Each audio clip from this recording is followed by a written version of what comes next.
Good evening, and welcome back to the Sleepy History channel. Tonight, we're not just reading history, we're peering through the veils of time into a realm where relentless cold and quiet endurance quietly shaped the world. We'll be exploring the fascinating world of surviving winter in medieval Scotland, uncovering stories that time almost forgot. Before we begin, may I take a quiet moment to reach out to you?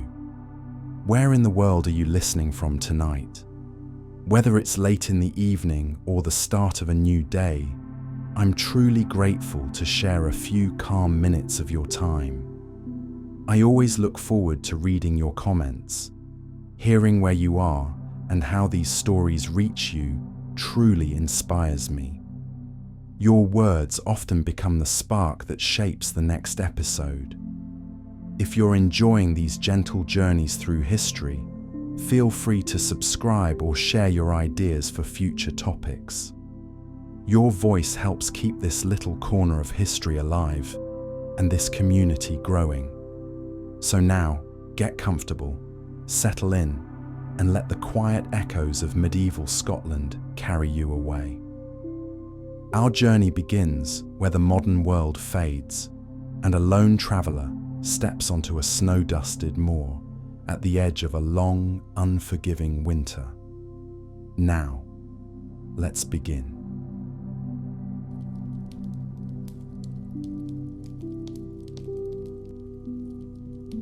Imagine you are a traveller, stepping through the portal of time to a distant age. The modern world falls away, and you find yourself standing on a lonely moor, with the first snowflakes of winter kissing your cheeks. Ahead in the gathering dusk, you see the warm glow of firelight flickering in the windows of a stone tower. The sound of revelry and music drifts out to greet you. You are in medieval Scotland, on the eve of a winter both majestic and merciless. As you approach the keep, you feel the weight of hundreds of Scottish winters stretching back through the centuries. Winters that were part and parcel of this land's untamable spirit. Winters that brought breathtaking, pristine beauty, but also hardship, hunger, and bone-chilling cold that hold a fierce place in the Scottish story. What was it that made Scotland's medieval winters such a brutal, defining force? Like the complex tartans of her famous clans, it was woven of many strands: her northerly location, her wild terrain, the long reach of the Little Ice Age, and the hard-scrabble lives eked out by most of her people. The makings of a perfect storm that swirled through the Middle Ages. But this is no bleak tale of woe. It's also a testament to Scottish resilience, to the strength of spirit that carried them through the darkest depths of winter. So blow on your frozen fingers and huddle a bit closer to the peat fire as it pops and crackles merrily. Let the winds of time blow away your cares as we explore what winter meant in medieval Scotland, how her people lived, worked, celebrated, and suffered through the icy months. We'll meet kings and commoners, journey through snowbound landscapes, and perhaps find that in the harshest times, the warmth of the human spirit shines brightest. But for our tale to begin, we must first set the stage. And the backdrop to Scotland's winter drama was her dramatic landscape and moody climate. Rugged mountains reared up to snag passing clouds. Mist-shrouded forests and glens seemed to hold secrets from another age. Powerful rivers and waterfalls surged, fueled by rain and snowmelt. And along her thousands of miles of wind-swept coast, the surf pounded and roared. It was these very features of Scotland's terrain that conspired with her northerly latitude to brew up winters of legendary ferocity. With much of the land lying north of the 55th parallel, Scotland was on the same chilly plain as Alaska and Siberia. The Highland Mountains, some reaching over 4,000 feet, sieved the cold winds and provided an icy scaffold for the snows to pile high. The frigid waters surrounding Scotland also played a starring role, with the meeting of cold and warm currents churning up turbulent weather. But the people of medieval Scotland weren't just at the mercy of an unkind geography. The very climate of the times was shifting. The centuries we'll be exploring, from roughly the 1200s through the 1600s, were smack in the middle of a climatic complication known as the Little Ice Age. A period when, for complex reasons still being unravelled, global temperatures took a downward dip and the mercury rarely rose above freezing in winter. This brought harsher weather woes to all of Europe, but Scotland, already teetering on the frigid brink, really felt the freeze. Imagine the scene as winter tightened its grip on the Scottish landscape, a blanket of white smothering the hills and fields, icicles glinting like crystal daggers from the eaves, breath billowing in frosty plumes, and fingers numb with cold. The howling gales bearing down from the highlands, scouring the glens with an icy blast, shivering livestock huddling together for warmth. Nights so cold, the very stars seemed to tremble in the inky sky. This was no mere seasonal inconvenience. It was a full-scale assault by General Winter himself. An assault that could last for long, merciless months, with some of the worst winters dragging on into April or even May. The Great Winter of 1434 was one for the record books, with even mighty rivers like the Thames frozen solid. That winter, it was said the birds fell dead from the sky, and ale froze solid in the casks. Into this teeth-chattering scene, let's place the hardy people of medieval Scotland. For them, winter wasn't just a time to hunker down with a mug of mulled wine. It was a foe to be reckoned with, an icy gauntlet thrown down by Mother Nature herself. The challenges they faced in their winter war were many, from just staying warm to putting food on the table. Imagine being a common crofter, living in a humble stone cottage with a roof of thatch. The walls might be insulated with turf or heather, but the chill seeped in like an unwelcome guest. Your only heat comes from a small central hearth, the peat fire filling the air with its pungent, earthy smoke. At night, you'd heap the precious coals and pray they'd still be glowing come dawn. Feeding the fire was an endless task, with whole days devoted to cutting and drying peat from the bogs during summer. If you ran out of fuel in winter, you might be reduced to burning dried dung or precious furniture. Frostbite was a constant spectre, a reminder of winter's bite. It was no easier in the grand castles and keeps of the nobility. Though grander in scale, with huge fireplaces and elaborate tapestries adorning the walls, the chill still crept in through the cracks. The great halls were warmed only by the press of bodies and the heat of hundreds of candles. Even the grandest lord might wake to find his bedchamber dusted with snow and his wash basin frozen solid. But staying warm was only half the battle. There was the constant question of keeping bellies full as well. In a time when most folk lived hand to mouth, winter was the lean time.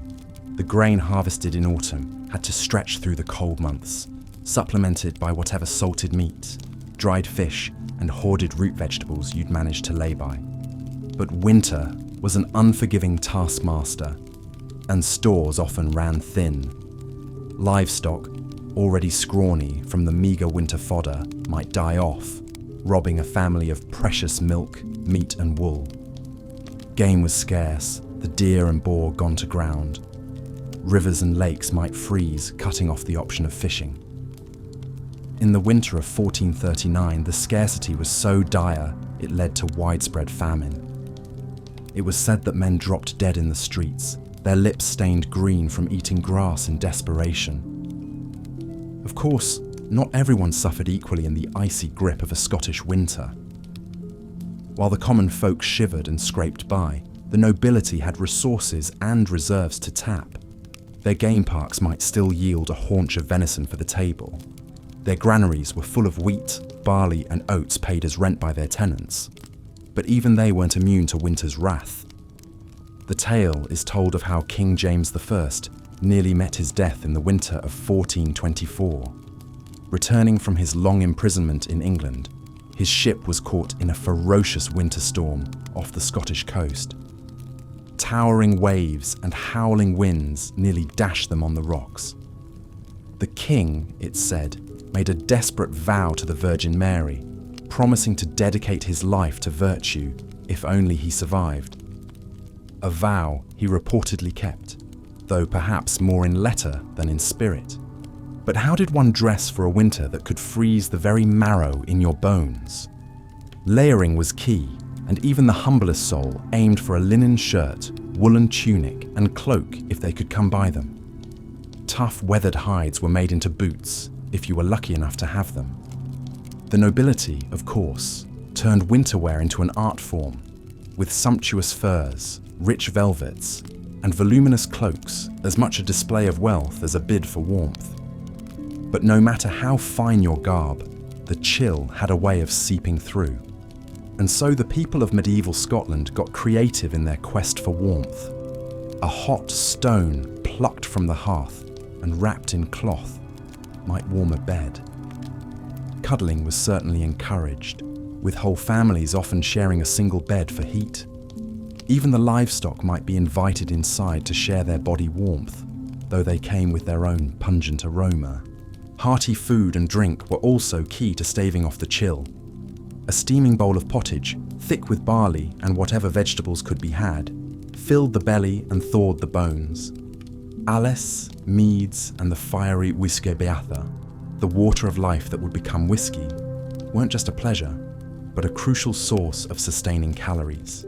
The winter festivals, chief among them Christmas and Hogmanay at the New Year, were a welcome chance to feast, wassail, and forget the cold for a spell. Boar's head and haggis were served forth in castles, while humbler tables might see a precious bit of hoarded dried fruit or a honey cake. The Yule log burned merrily in the hearth, a symbol of light's triumph over the dark of midwinter. But as any soul who's endured a frigid night can attest, winter has a way of seeping into the bones and the spirit alike. Medieval medicine, a mix of herbal lore, superstition, and religious belief, often fell short in the face of winter's ravages. Frostbite and hypothermia were grim realities, and respiratory ailments ran rampant in the smoke-filled, ill-ventilated crofts and castles. The winter chill seemed to invite dark spirits as well. Pagan traditions still held sway, with many a Scot leaving offerings for the fairies, and spirits thought to roam the long nights. The winter solstice was a time of omens and auguries, when a glimpse of one's future might be caught in a frozen pool under the moon. Even the pious might wonder if the unrelenting cold was a sign of divine disfavour. When King Charles I chose the dead of winter for his Scottish coronation in 1625, many saw it as an ill omen. The new king shivered his way through the ceremony, his teeth chattering audibly as the crown was placed on his head. It was a grim portent for a reign that would end in disaster and dissolution. But perhaps the cruelest cut of a Scottish winter was how it could isolate and immobilise. Roads that were little more than muddy tracks in summer became impassable, buried under snowdrifts. Travel was a perilous proposition, with many a traveller lost to the white wilderness. Trade ground to a halt, leaving communities to survive on their own meagre resources. The story of Margaret, the young Norwegian princess, who was to wed the Scottish king in 1286, illustrates the hazards vividly. Setting out in autumn to claim her throne, her ship was driven by storms to the Orkney Islands. There, stranded by the fierce winter weather, the delicate young bride-to-be fell ill and breathed her last, throwing the very succession of Scotland into turmoil. Even warfare, that constant drumbeat of the Middle Ages, was forced to bow before winter's might. Armies found themselves bogged down, their supply lines stretched thin. The English king Edward I learned this lesson the hard way during his winter siege of Stirling Castle in 1304. His troops, ill-equipped for the brutal cold, began to desert in droves. Many froze to death in the frigid mires surrounding the castle walls, But through all the tales of winter's cruelty runs a thread of Scottish resilience as bright and strong as any clan tartan. The very hardship of winter seemed to breed a toughness, a stern refusal to yield in the face of adversity. Perhaps it was the knowledge that spring would come again, no matter how dark the winter night. You can see it in the tenacity of William Wallace's ragged troops, shivering in their plaids as they harried the English invaders. In the stubborn stone walls of the crofts and castles that stand to this day, having weathered 1,000 winters. In the unquenchable spark of celebration that kindled the Yuletide fires and hogmanay toasts, defying the dark and cold. And so, even as we shiver at the thought of those long-ago winters, we can marvel at the strength of the Scottish spirit that endured them. As we nestle deeper into our own warm beds, perhaps we can spare a grateful thought for those hardy souls of the Middle Ages. They faced the worst that winter could throw at them, year after year, with a grit and grace that speaks across the centuries. So let the wild winter winds blow outside your window tonight, dear listener. Let the frost trace its delicate patterns on the pane, and let your dreams carry you back to a distant Scotland, where the fires burned bright against the deep midwinter dark, where the land and its people were tested by ice and storm, and forged into something strong and true. And maybe, just maybe, as you drift off to sleep, you'll catch a snippet of an ancient song on the night breeze, a song of warm peat fires and cold starry skies, of feasting and famine, of winter's cruelty and the unquenchable warmth of the human heart. A song to carry you through the longest night, whispering of spring's sweet promise to come. Good night, my friend, and fair dreams to you. May your winter nights be warm and bright, and your spirit as strong as any Scottish soul. And may the tale of Scotland's brutal winters remind us all of the resilience that dwells within, no matter how fierce the storm. The frozen crust of snow crunched underfoot, piercing the bone-chilling stillness of that December night. Though wrapped in thick woolen plaids, the weary travellers felt winter's icy fingers reaching through, numbing fingers and toes, seeping into their very bones. It was 1392, and they still had miles to go before reaching shelter, if indeed any could be found on a night like this. They were far from the first to find themselves at the mercy of a cruel Scottish winter. For centuries, the people of this rugged northern land had endured some of the harshest winter conditions imaginable. In a time before modern heating, weather forecasting, or snow ploughs, winter in medieval Scotland was a brutal, inescapable fact of life. It wasn't just the cold itself, though temperatures routinely plunged below freezing, nor was it solely the deep snows that blanketed the glens and moors, sometimes accumulating to heights taller than a man. No, what made winters so ferocious in those days was the all-consuming nature of it. The cold seeped into every crack and crevice, chilling stone castle walls and humble peasant cottages alike. The snows cut off roads and passes, isolating entire villages for months. Food stocks dwindled, sicknesses raged, and the spectre of death loomed large. The Scottish winter was an untamable beast that ruled the land utterly. To understand the full extent of winter's dominion over medieval Scotland, we must first examine the very land and climate itself. Scotland is a far northern country, its northernmost islands brushing up against the Arctic Circle. Much of its landmass is mountainous or comprised of windswept moors, offering scant protection from the elements. Winters are long, with the sun slouching low across the sky for a scant 7 hours, even in the southern lowlands. But it wasn't always quite as fierce as the deepest winters of the medieval period. The 14th century marked the beginning of a climatic phenomenon known as the Little Ice Age, which would last for hundreds of years. It brought an onset of colder average temperatures that hit Scotland particularly hard. Chroniclers of the time document a notable increase in snowfall, ice, and storminess that coincided with this shift.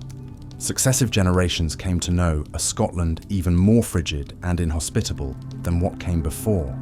The winter of 1434 stood out as especially brutal, even to a populace accustomed to harsh conditions. That season's unrelenting blizzards and ice storms ravaged the land for months, choking roads, freezing rivers solid, and burying fields and pastures under several feet of snow. Even the salt sea locks were rimmed with ice, bringing trade and fishing to a standstill. Thousands of cattle and sheep froze to death in the fields, their carcasses often remaining entombed in snow until spring.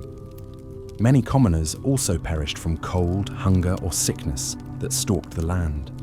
It was a winter seared into memory and passed into legend as one of the worst in a long lineage of Scottish winters. So what was it like to face such deep winters year after year? For the vast majority, daily life in the winter months was a constant battle of survival fought within the walls of their own home. Most commoners lived in crude stone cottages or sod-roofed black houses, many with only a beaten earth floor. Even the castles and tower houses of clan chiefs and minor nobles offered little respite, their cavernous stone halls and draughty passageways sapping heat as quickly as the giant hearths could replenish it. Keeping warm itself was an all-consuming affair. The peat or wood that fueled the central hearth was often in scarce supply, necessitating expeditions out into the teeth of snowstorms to gather more fuel. Most could scarcely afford to keep the fire burning through the night, meaning rising in the pre-dawn gloom to a home scarcely warmer than the frigid outdoors. Fingers grew chapped and raw from constant exposure. Toes tingled and ached inside sodden, icy boots. The cold found its way inside the body to linger for months, an unwelcome companion worn like a hair shirt. For peasants, winter also brought a constant, gnawing hunger. Their humble stores of grains, salted meats, and hard cheese had to stretch until spring, supplemented by whatever slim pickings could be gathered from the frozen landscape. Hares and other small game were stiff with cold, their tracks easily spotted and followed across the snowy hills. Fish could sometimes be pulled from holes cut in the ice of rivers and lochs. Coastal dwellers might scour the cold sands for mussels and cockles, but it was never quite enough. As the long winter wore on, belts cinched ever tighter, and ragged garments hung ever looser on shrunken frames. The spectre of outright famine was never far away in those precarious months. The winter of 1439 saw a convergence of icy storms and meagre harvest that plunged entire swathes of the country into destitution. Thousands starved to death outright, while countless others were left sickly and weakened. In desperation, some resorted to eating the tough, stringy meat of their draft animals, or even the shrunken, blackened roots, clawed from fields buried in feet of snow. It was a quiet apocalypse that decimated entire communities and permanently scarred the psyches of survivors. Of course, the nobility were not immune from winter's ravages, even if their larders were better stocked. They too woke to ice glistening on the insides of windows and breath frosting before their faces. In their grand halls, tapestries rippled in the draughts, and jeweled fingers grew stiff and clumsy. But their fuller bellies and heaping hearths stoked resentment among those who struggled in the shadows of castle walls. It was yet another way the long winter widened the gulf between commoner and noble. Even a king might be humbled before winter's might. As the story goes, King James I was travelling in the Highlands one frigid January when a sudden blizzard forced him to seek shelter in a crude bothy, or peasant's hut. That night, as the wind howled and the king shivered beneath a heap of smoky plaids, he tasted for himself the bitter harshness of his subjects' winter plight. Though he survived the night, the image of the great king brought so low would endure. So how did Scots, both high and low, seek to keep winter's killing cold at bay? The most basic defense was simply clothing. Layer upon layer of rough-spun wool and shaggy hides. A commoner might wear a sark and woolen trews beneath a heavy plaid, topping it off with a hood and shaggy sheepskin boots stuffed with straw. A noblewoman swaddled herself in velvets and furs, ermine for the luckiest few, rabbit and fox for the rest. Certain garments took on an almost talismanic quality in the depths of winter. The fisherman's 𝐼𝐭𝐳 sweater, knitted so tightly it was said to be nearly waterproof, or the great kilt, so voluminous a man could wrap himself in it like a blanket as he slept by the dying fire. Nearly as vital as the hearth for staving off the cold inside the home were the thick hangings that covered chilly stone walls. Tapestries, for those who could afford them, or simpler woolen hangings trapped precious heat while blocking drafts. The grandest castles hung their walls in layer after layer of rich fabrics, creating pockets of still, warmer air. Warming the bed was its own unique challenge. Those of some means used bronze or stone bed warming pans, filled with embers to heat the sheets before slipping between them. Others relied on the body heat of companion to keep warm through the long nights, whether human or animal. It wasn't uncommon for peasants to bring livestock inside to sleep alongside them on the coldest nights, the heat of a placid cow or shaggy hound helping to fend off frostbite. Some swore by the practice of placing smooth stones in the hearth until they were piping hot, then wrapping them in bits of old cloth and tucking them into bed like a hot water bottle. Of course, more than a few unwary sleepers were scorched or branded by a stone that was a touch too toasty, but it was considered well worth the risk. While it seems hard to believe from the vantage point of our modern, centrally heated world, alcoholic beverages were also seen as an essential winter warmer in medieval Scotland. Ale, whiskey, and mead provided precious calories, helped numb the ever-present chill, and offered vital escape from the bleakness of those long, dark months. Drink flowed most freely during the winter holidays of Christmas and Hogmanay, which were cherished chances for revelry and abundance in the leanest season. A Christmas feast in a great medieval Scottish hall would have been a sight to behold.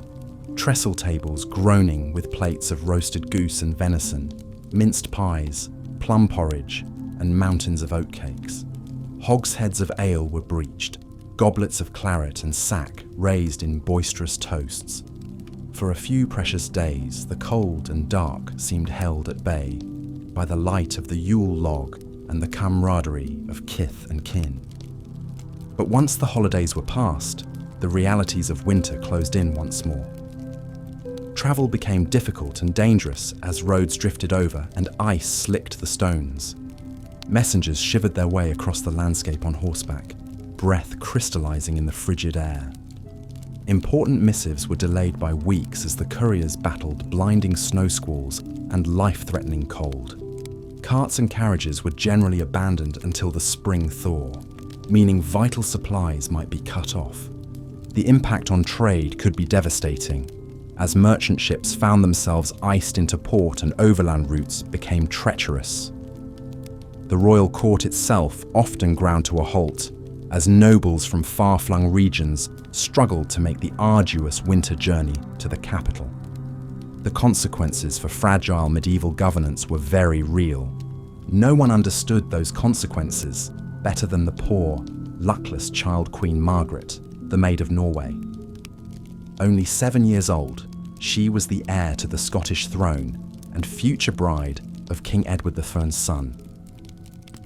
In the fall of 1290, she set out from Norway to claim her inheritance, only to perish in the icy waters of the North Sea when her ship was blown off course and wrecked in the Orkney Islands.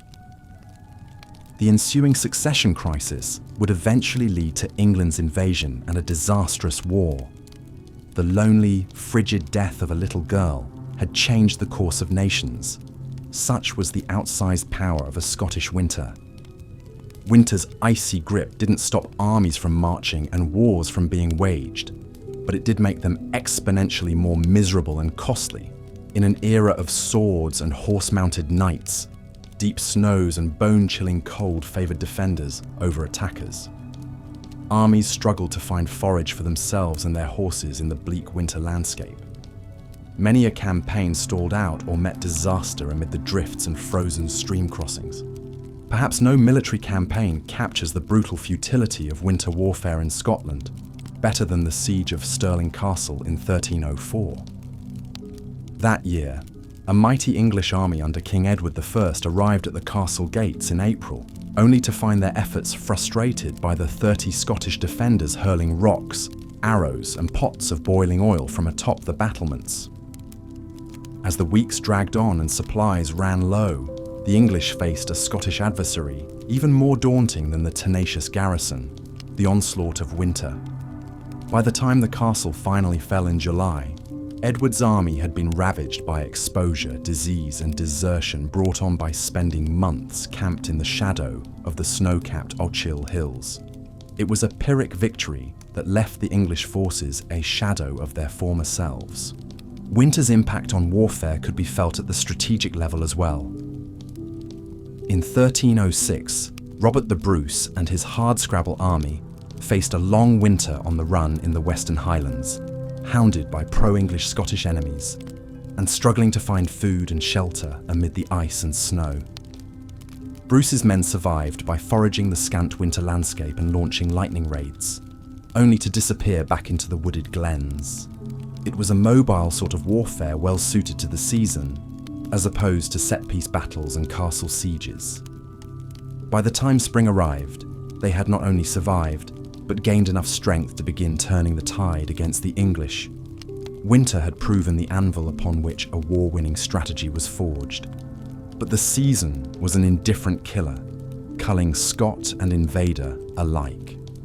William Wallace, national hero of the First War of Scottish Independence, saw his army decimated not by English swords, but by an outbreak of dysentery during the winter of 1298.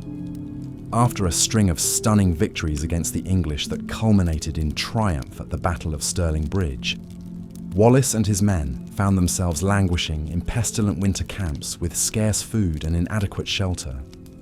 Weakened by cold and hunger, racked by uncontrollable bouts of bloody diarrhea, thousands of Scottish fighters wasted away ingloriously amid the snowdrifts. It was an ignoble end for an army of heroes, highlighting winter's merciless levelling effect. Of course, the omnipresent cold, hunger, and sickness of winter hit civilian populations hardest of all. Medieval medicine in Scotland was ill-equipped to handle the array of seasonal afflictions. The humoral theory of disease that guided treatments focused on restoring balance between the four bodily fluids, or humours: black bile, yellow bile, phlegm, and blood. In winter, it was believed that an excess of cold, wet phlegm in the body caused respiratory ailments like pneumonia and bronchitis. Monks and herbalist healers concocted medicinal syrups and potions using winter-available ingredients like juniper berries, angelica root, and pine resin to help expel the noxious phlegm. Patients might be bled with leeches to reduce fever and inflammation. Poultices of mustard and garlic were applied to the chest to warm the lungs and loosen congestion. Unsurprisingly, these haphazard treatments did little to stem the tide of winter mortality. For frostbite and chilblains, perhaps the most ubiquitous of cold weather ailments, the treatments often did more harm than good. Texts like Bald's Leech Book advised soaking affected areas in a mixture of onion, salt, and urine. Others swore by repeatedly plunging frozen extremities in buckets of icy water, or vigorously rubbing them with handfuls of snow. More than a few sufferers of severe frostbite found themselves under the knife of a surgeon's amputation saw. It's hard to overstate the deadly toll that 8 or more months of frigid, weakening conditions had on medieval Scots, especially the very young, old, and infirm. Estimates suggest that in an average winter, 10% of the population might perish from cold, disease, or malnutrition, a death rate that could easily double during times of extreme cold or famine. Surviving infancy was an especially dicey proposition.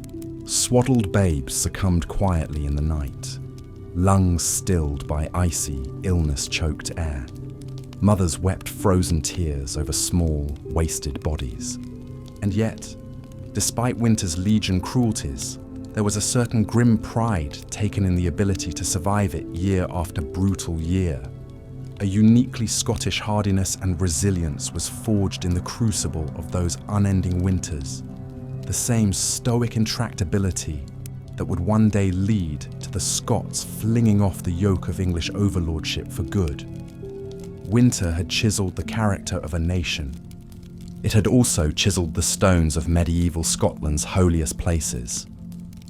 The great cathedrals and abbeys that rose in the depths of winter were solemn triumphs of hope and faith over nature's cruelty. Monks labouring by candlelight transcribed religious texts and tomes of learning with half-frozen fingers.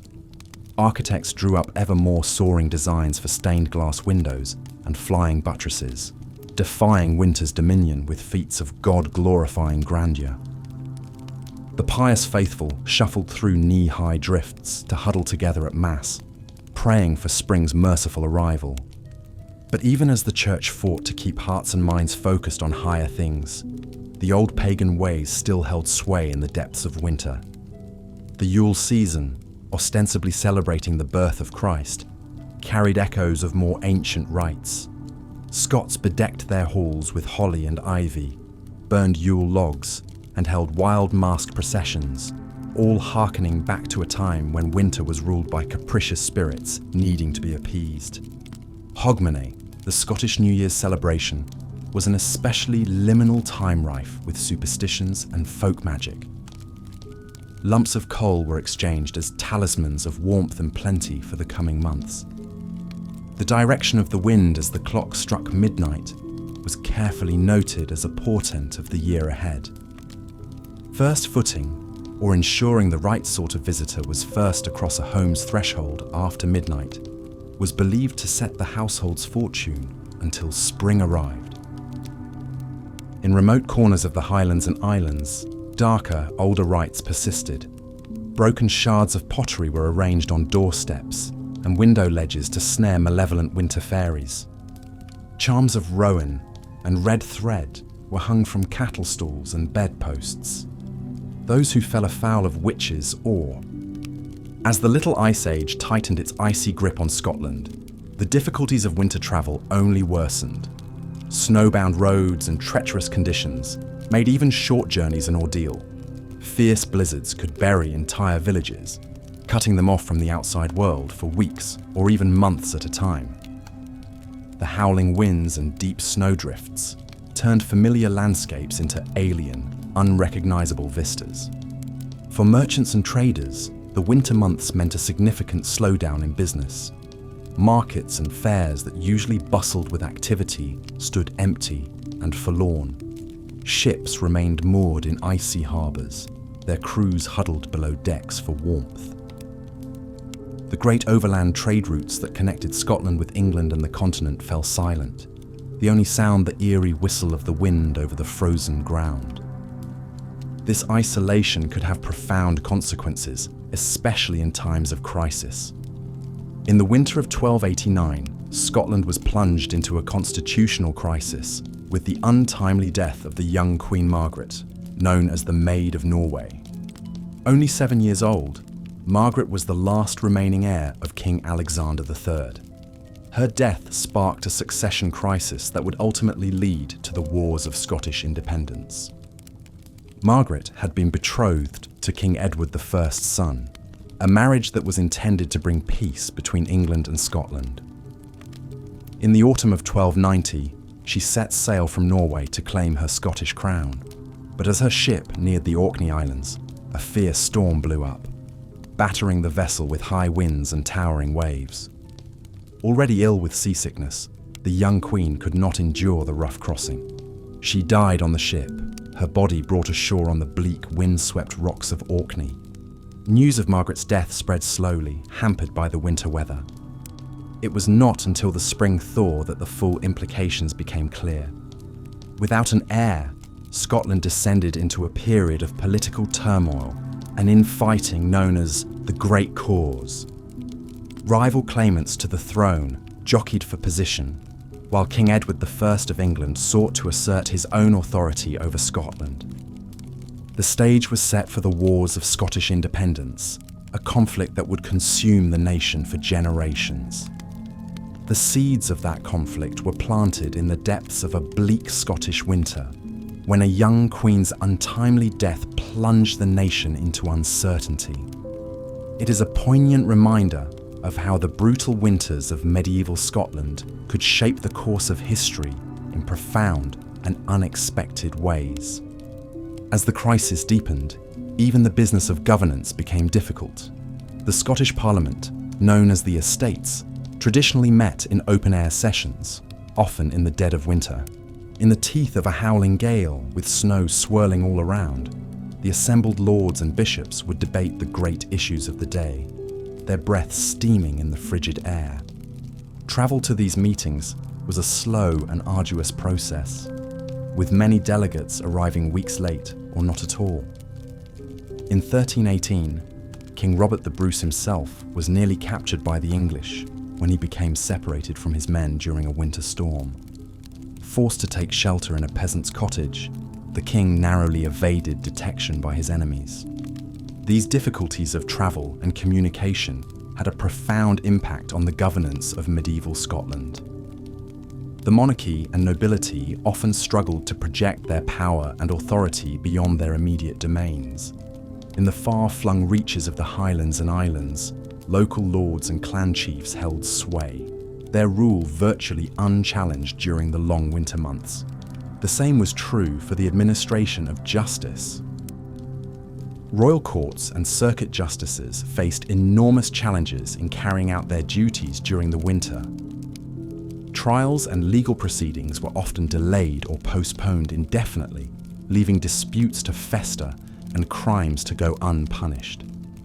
In a society where the concept of law and order was still fragile, the brutality of winter could undermine the very foundations of justice.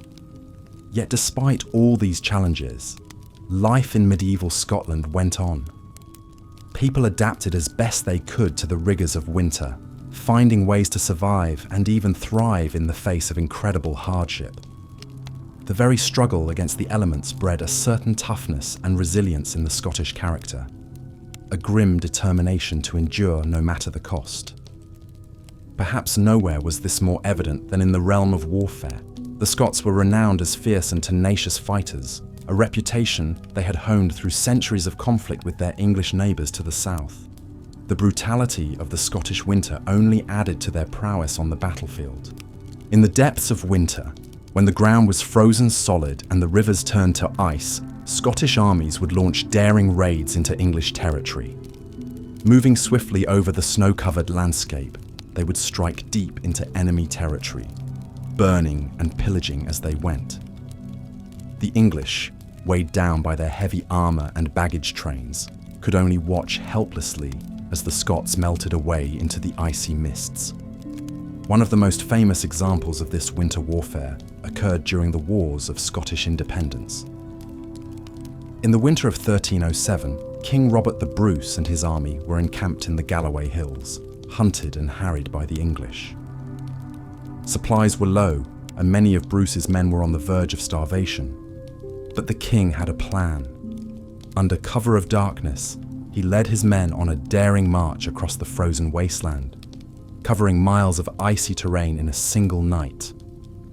At dawn, they fell upon the English camp, catching the enemy completely by surprise. In the ensuing battle, the Scots won a resounding victory, crushing the English forces and cementing Bruce's reputation as a brilliant military leader.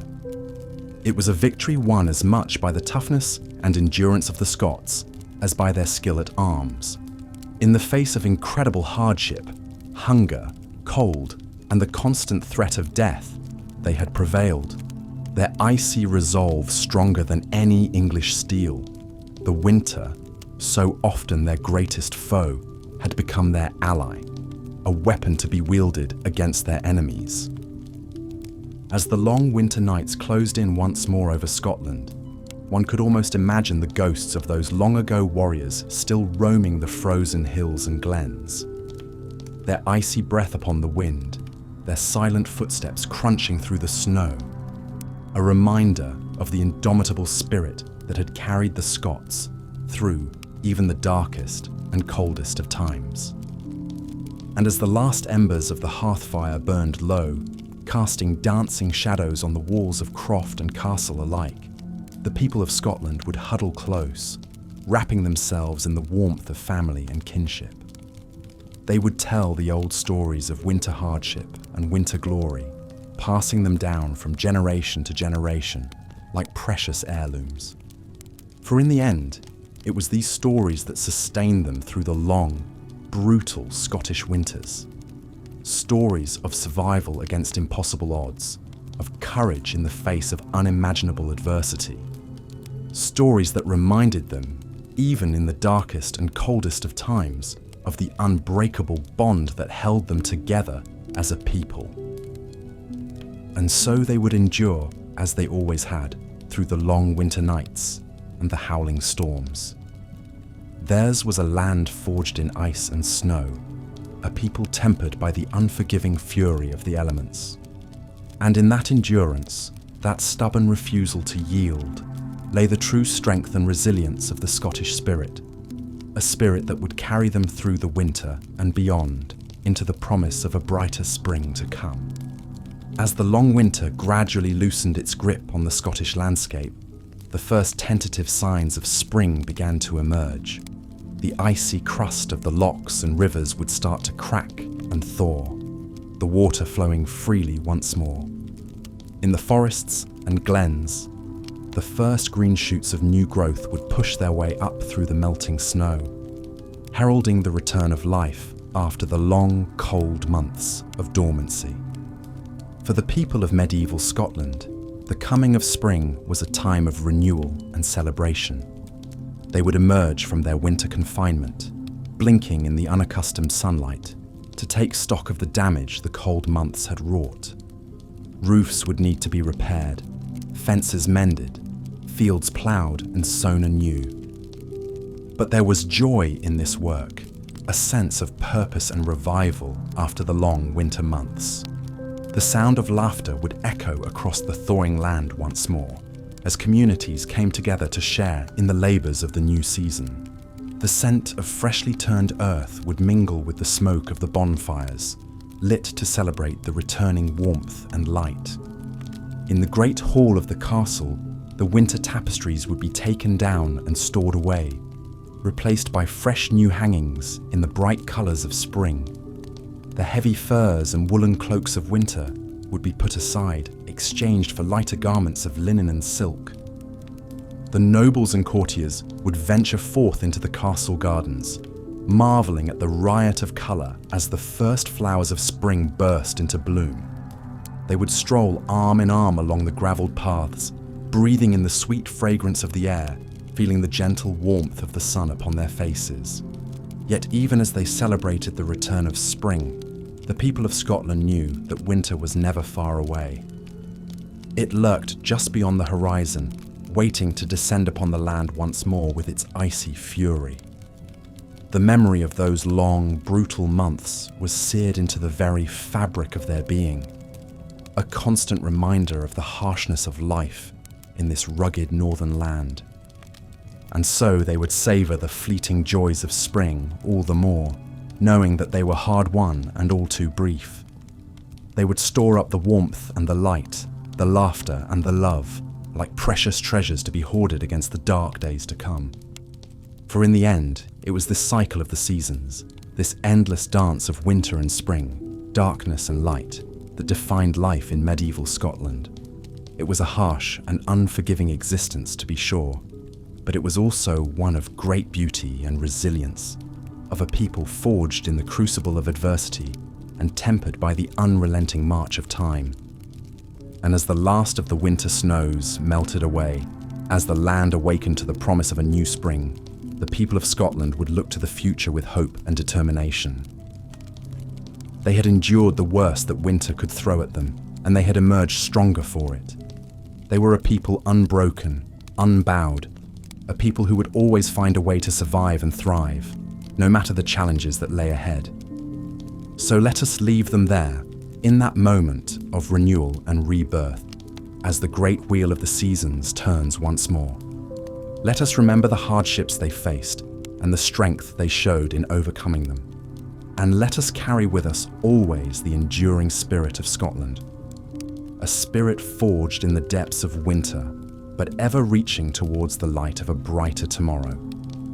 The cruelties of winter bred a hardiness and resilience into the Scottish people that became woven into the very fabric of their culture and identity. Like the tenacious thistles and hardy heather that coloured their landscape, Scots through the ages learned to endure, adapt and even thrive amidst the bleakest and most bitter conditions. This spirit was exemplified by William Wallace, the commoner turned guardian of Scotland, who led a ragtag army to improbable victories against the English. In the brutal winter of 1297, as snow blanketed the hillsides, Wallace and his men launched daring raids from the highlands, striking hard before vanishing like ghosts into the frozen terrain they knew so well. English supply lines withered in the cold, while the Scots subsisted on meagre rations and iron resolve. But Wallace's winter campaign exacted a heavy toll. Hundreds succumbed not to English arrows, but to the icy spectre of dysentery that scythed through the Scottish ranks.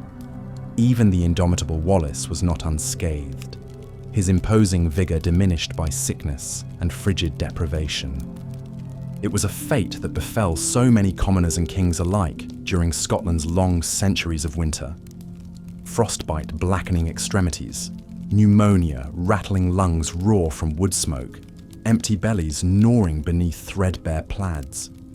The harsh winter of 1424 nearly claimed the life of King James I himself when he became separated from his hunting party and spent a harrowing night in the open, his only shelter a makeshift snow cave. James IV, who ruled during the waning decades of the 1400s, was luckier in his winter experiences. His lavish wedding celebrations to Margaret Tudor in 1503 unfolded against a fairy tale backdrop of glistening snowfall. Bonfires roared in the courtyards of Holyrood Palace as nobles in sumptuous furs danced and drank honeyed mead into the wee hours. But such wondrous winter delights were rare in medieval Scotland. More common was the quiet desperation of common folk, eking a meagre existence from the stingy, frozen soil. Their homes were dark, cramped, and poorly insulated.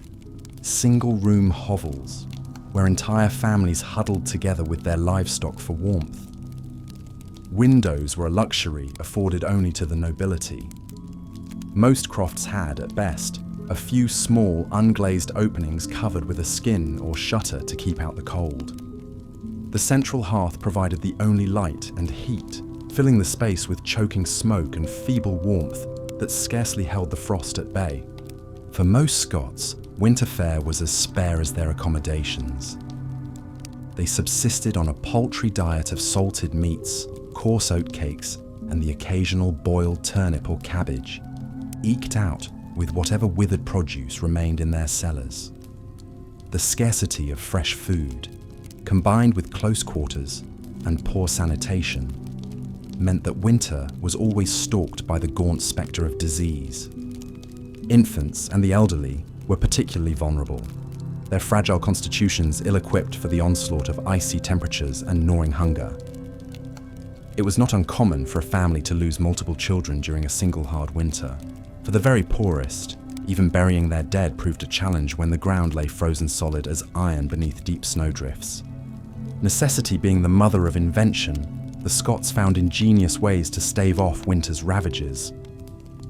They stuffed their crude shoes with straw or moss for insulation and wound long strips of woolen fabric around their legs to make an early form of thermal underwear.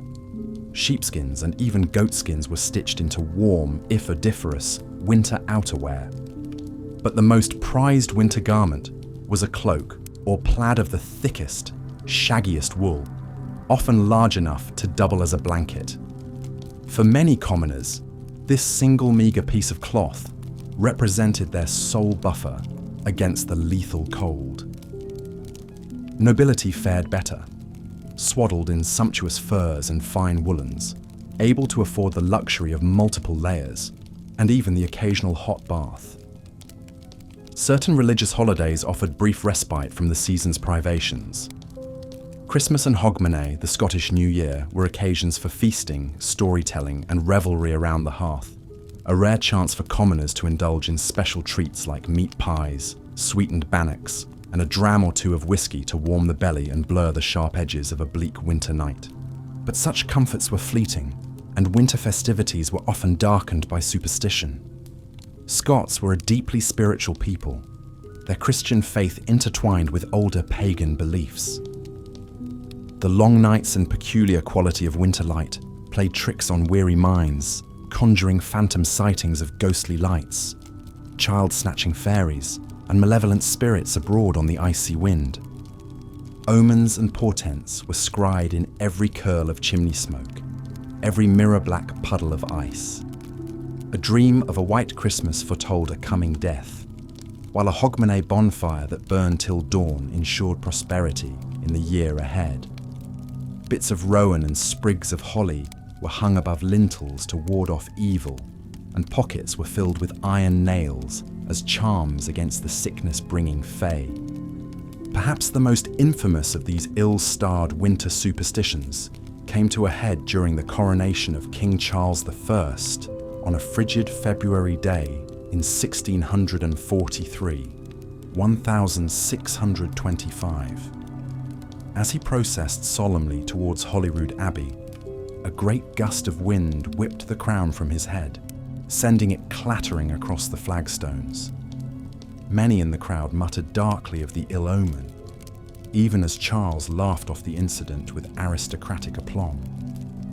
But the superstitious Scots would have the last word a quarter century later, when Charles, having worn out his welcome with his rebellious northern subjects, lost both his crown and his head to the executioner's axe. It seemed the winter spirits had finally called in their debt, exacting a king's blood as recompense for a reign begun under their baleful auspices. Such were the grim realities and haunting fantasies that swirled through the minds of Scots during the dark months. With little else to occupy the long hours of confinement, people lost themselves in lamenting the losses of winters past and dreading the deprivations of the winter to come. Scarcely a family in Scotland did not have its own bleak winter tales to tell, each one a new verse in the same doleful song, of loved ones lost to the cold or carried off by sickness, of cruel frosts and deep snows that buried their world in a colourless shroud of suffering. It's little wonder the Scots poured so much of their creative energy into storytelling, music and poetry. In a land so haunted by winter, imagination was as vital for survival as any plaid or peat fire. Perhaps no one captured the singular melancholy of a Scottish winter better than the great poet Robert Burns, who penned such immortal lines as, "The wintry west extends his blast, and hail and rain does blaw, or the stormy north sends driving forth the blinding sleet and snore." Even hearing these words recited aloud is enough to send a sympathetic shiver down one's spine. With a few strokes of his pen, Burns could conjure the very essence of winter in all its bleak hostility, the relentless battering of icy gales, the sting of driving sleet, the smothering embrace of drifting snow. He captured, too, the sense of awe and raw terror that winter held for the Scots, its power to ravage their world and rule their lives as capricious as any king. Blow, blow, ye winds, with heavier gust, and freeze, thou bitter biting frost. Descend, ye chilly, smothering snows. Not all your rage, as now united, shows. More hard unkindness, unrelenting, vengeful malice, unrepenting, than heaven-illumined man on brother man bestows. In the teeth of such pitiless conditions, is it any wonder that winter seeped into the very marrow of the Scots, shaping their character as surely as it carved their landscape? Weathering winter required reserves of strength, resilience, and sheer bloody-mindedness that lesser peoples could scarcely comprehend, let alone muster. Year after year, century upon century the Scots endured, even as the snows piled ever higher and the nights stretched ever longer. They sharpened their wit on winter's whetstone, poured their defiant spirit into poetry and song, and kindled the unquenchable fire of their faith to ward off the killing cold. Perhaps, in the end, it was this capacity to find light in the bleakest dark, to wrest beauty and meaning from the unremitting winter of their world, that stands as the Scots' most enduring legacy. Long after the last snowflake of the Little Ice Age melted into memory, the indelible imprint of those hard winter centuries can still be read in every weather-worn stone and wind-scoured face in Scotland. So the next time you find yourself shivering on a cold winter's night, spare a thought for those long-ago Scots who faced down the fury of a frozen age with little more than their plaids and their unbreakable spirit. Draw your blankets a little closer, stoke the fire, and dream of thistles and heather blooming defiantly amidst snowdrifts and ice, a fitting testament to the stubborn glory of a people shaped by winter's cruelest lessons. As the darkness of winter deepened across the snow-shrouded landscape of medieval Scotland, the meagre light and warmth of day was replaced by a penetrating, merciless cold. Icy winds knifed across the land, finding every crack and gap in timber and stone to leach away any hint of heat. Impoverished crofters huddled together with their livestock in cramped, smoky hovels, desperate for any respite from the killing chill. Even the thick stone walls of great castles and keeps provided scant protection against the fury of a Scottish winter. Nobles and servants alike shivered in vast, underheated halls, bundled in layer upon layer of wool and fur.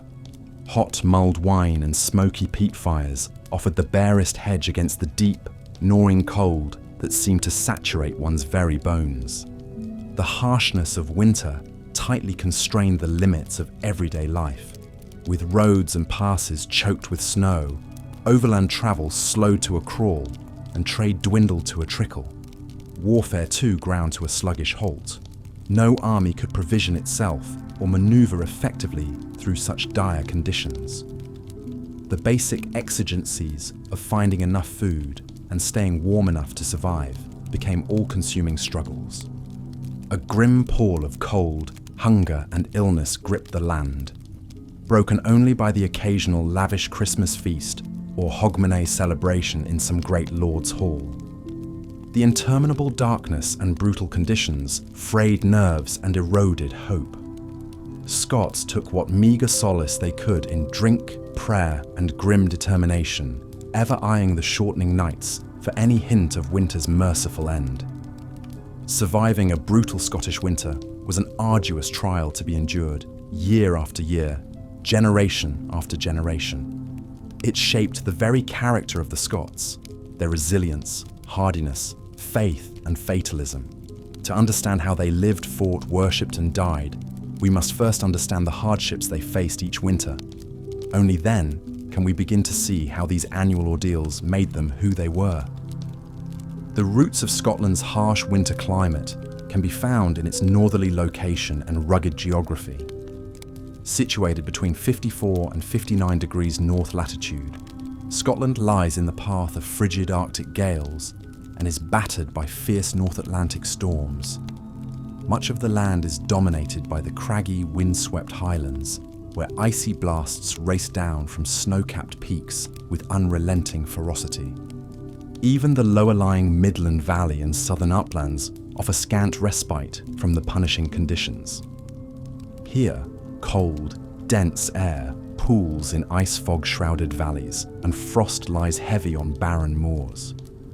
Rivers and lochs skin over with ice, while the surrounding hills lie deep and drifted in snow. The weak winter sun, when not obscured by leaden storm clouds, seems wan and feeble, unable to dispel the deep, penetrating chill. This foreboding climate was rendered even harsher during the Little Ice Age, a period of global cooling that reached its nadir in Scotland from the 15th through 17th centuries. Caused by a combination of reduced solar output, heightened volcanic activity, and shifts in ocean circulation, This prolonged cold snap plunged Scotland into a deeper winter freeze. Icy gales roaring down from the Greenland coast brought recurring crop failures, widespread famine, and frequent deadly cold snaps. The winters of the Little Ice Age were longer, harsher, and more unpredictable than those that came before or after, sorely testing the limits of Scottish endurance.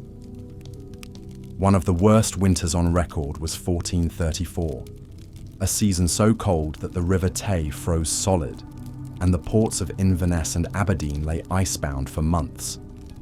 The back of the bitter cold was finally broken in late March by a great westerly gale, accompanied by a rapid thaw. The resultant flooding of snowmelt and broken river ice swept away bridges, mills, and entire villages, compounding the winter's toll of misery, starvation, and death. Against the backdrop of such a pitiless climate, daily life in medieval Scotland became a grim campaign for survival each winter. The primary imperative was keeping warm, a challenging feat for commoner and noble alike. The stone walls of huts, halls, and castles were cold and damp, providing little insulation. Windows, where they existed, were small and unglazed, shuttered against the cold with oiled hides or thin panes of horn. Moisture-laden air inside would condense on the frigid walls and run down in rivulets, and the damp chill seemed to seep into the very stones. Carpets of sweet-scented rushes laid on floors would quickly become a sodden, reeking mess that only contributed to the pervasive cold and damp. The primary source of heat was a central open hearth over which a cauldron of porridge or stew might bubble. The flickering light of the fire provided scant illumination, and what little heat it offered was quickly sucked up the smoke hole or chimney. Acrid, eye-watering peat smoke choked the air, leaving everything coated in a fine layer of soot. The fire in the great hall of a castle might be kept burning day and night, but the feeble heat scarcely reached the shadowed corners of the room. Poorer Scots had even more meagre resources to fend off the biting cold. Most crofters shared their huts with their livestock in winter, relying on the body heat of cattle and sheep to help warm their cramped living space. The reek of manure and unwashed bodies combined with rancid wood smoke to create a noxious fug, but it was preferable to freezing to death. Other folk measures to keep warm included placing heated stones in beds to warm them, using canopies or curtains around beds to trap precious body heat, and simply bundling up in as many layers of coarse woolen clothing as possible. Even King James III of Scotland was said to have nearly frozen to death in his bedchamber during the bitter winter of 1424. So inadequate were the heating arrangements of even the grandest Scottish castles. Obtaining enough food to last the winter was another consuming preoccupation. Oats, barley, and rye could be dried and stored, and root vegetables like turnips could sometimes be dug out from under the frost. Meat was a scarcer commodity. Fresh game was hard to come by, so salted or smoked fish and meat had to suffice, along with precious stores of hard cheese. Even for nobles, the winter diet was monotonous and uninspiring, heavy on boiled grains and preserved meats. The humblest Scots subsisted on a thin gruel of oats and water, perhaps flavoured with a few shriveled turnips, or a scrap of saltfish if they were lucky. Malnutrition and a near-starvation diet was the grim reality for many in the icy depths of a Scottish winter. The spectre of true winter famine was an ever-present threat, as the winter of 1439 gruesomely illustrated. That year, after a failed harvest and cruel winter, starving Scots were reduced to eating bark, roots, and even cannibalism to survive. Thousands perished from hunger and disease. Corpses lay strewn in the streets of Edinburgh and Glasgow, with none left living to bury them. It was said the feral howling of starving dogs was the only sound to pierce the grim winter silence in many a Scottish village that year. Other creatures also felt winter's sting. Red deer, driven down from the highlands by icy gales and deep snow, sheltered in the marginally less frigid lowlands, pouring through the frost to reach withered lichen and heather. Many perished anyway, providing much-needed sustenance for equally hungry wolves and foxes. Livestock, too, fell victim to the cold. It was not unusual for a crofter's meagre flock to be decimated over the winter months. At least in winter, cattle were kept confined indoors, requiring less fodder than if they were allowed to roam. Emaciated, shivering cattle were packed together in foul-smelling byres adjacent to their owners' huts, where the fetid heat from their bodies helped keep both man and beast alive. It was a loathsome but necessary arrangement. Sheep fared little better, even with their woolly fleeces to protect them from the biting wind. Many a shepherd would find frozen carcasses in the lee of a snowdrift come spring thaw. With so much effort required simply to keep warm and fed, other activities were forcibly curtailed during the frigid months. Among the nobility, matters of governance, diplomacy and trade slowed to a trickle as winter storms and impassable roads made communication and travel an arduous ordeal. Royal courts and noble households withdrew into a state of semi-hibernation, hunkered against the elements behind the massive walls of Scotland's great castles and keeps. Here, the business of statecraft continued at a more languid pace, in front of roaring fires, over goblets of mulled wine and sparse winter feasts. Ordinary folk fared far worse in winter, as did the very governance of the land. With the roads choked by deep snow, it could become nigh impossible for royal officials, tax collectors, sheriffs or judges to make their appointed rounds. The processes of law and administration slowed to a crawl in the depths of winter. Many a crime went unpunished until spring, and justice delayed was often justice denied. The mustering of troops and collection of men and resources for warfare was another near impossibility in winter. An army simply could not march, maneuver, or provision itself in such bitter cold and deep snow, as the English were to learn to their great cost at the Battle of Bannockburn in 1314. Even Edward I, the mighty Longshanks, was loath to launch Scottish campaigns in winter if he could avoid it. The one exception was his brutal winter siege of Stirling Castle in 1304, a desperate gambit born more of fury and frustration than sound military strategy. Though Edward eventually triumphed after 4 long months, it was a Pyrrhic victory, won at a terrible cost in misery and suffering for besieger and besieged alike. For common folk and poor crofters, the isolation imposed by winter weather could be the cruelest privation of all. With roads impassable and wolves prowling the icy forests, a Scots village could be completely cut off from the outside world for months at a time. Funeral rites and comfort for the sick and dying were frequently forgone, as priests could not make their rounds. Babies would be born, and the elderly pass with no rites observed. The stifling boredom and unrelenting sameness of those snowbound days could numb the mind and trouble the spirit. Is it any wonder then that Scots so eagerly embraced the winter festivities of Christmas and Hogmanay when they finally arrived? The celebrations may have been meagre by modern standards, perhaps a slaughtered pig, a hodgepodge of preserved autumn fruits and vegetables, and some precious handmade gifts. But they were a vital chance for light, warmth, revelry, and human connection in the face of winter's icy grip. Religion offered what succour it could, with Christmas and Candlemas providing rare bright spots in the winter gloom. But the church could do little to alleviate the season's physical hardships. Draughty stone kirks with their glassed-in windows were scarcely less frigid than the ice-rutted roads leading to their doors. Faithful Scots shivered their way through services, sustained more by their faith than any creature comforts. Even the great abbeys and priories were hard-pressed to feed and shelter the cold, hungry and sick who came seeking solace. Monks and nuns did their best to provide alms and care for the winter needy, with dwindling food stores and scant medicinal knowledge.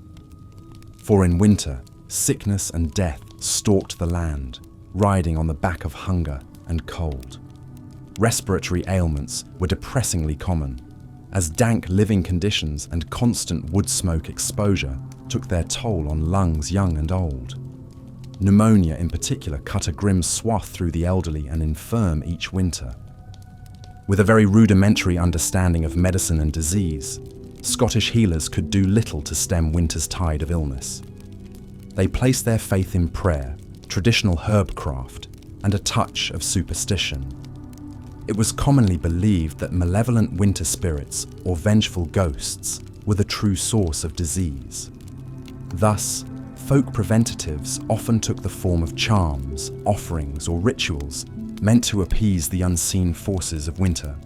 One devastating killer that seemed to wait for winter's deepest chill was dysentery, a disease that ravaged bowels and claimed lives with brutal efficiency. Likely spread by contaminated water and poor sanitation, the bloody flux scythed through Scotland's huddled winter populace year after year. No class of society was spared its lethal touch. In 1336, during Scotland's long war with England, an outbreak of winter dysentery killed over 4,000 soldiers of William Wallace's army in the space of a few weeks, crippling his ability to resist the spring invasion of Edward III. The winter sickness, as it was sometimes known, respected neither wealth, status, nor piety in choosing its victims. Beyond dysentery, winter's long, dark months provided ample breeding ground for fear, superstition, and all manner of irrational beliefs. Deprived of light, warmth, occupation, and human contact, the lonely Scots mind could conjure all sorts of disturbing visions. Old legends of vengeful winter fairies, icy kelpies lurking in frozen lochs, and ghostly wild hunts racing across the night sky took on new potency. Folk memories of pagan winter gods demanding sacrifice were not easily forgotten, and indeed found expression in crossover figures like the 𝐼𝐿𝐵𝐿, the blue-faced winter crone who froze the ground with her staff. The interminable darkness seemed to embolden witches, demons, and practitioners of the occult. It's telling that accusations of witchcraft tended to peak in winter months, as desperation, deprivation, and fear worked to fray the bonds of reason and goodwill. Yet even the dourest Scots could find some joy in the festivities of a Scottish winter. Christmas itself was a fairly muted affair in the medieval period, not the great feast of later tradition. But Twelfth Night and Hogmanay offered opportunities for modest celebration and welcome distraction from winter's grip.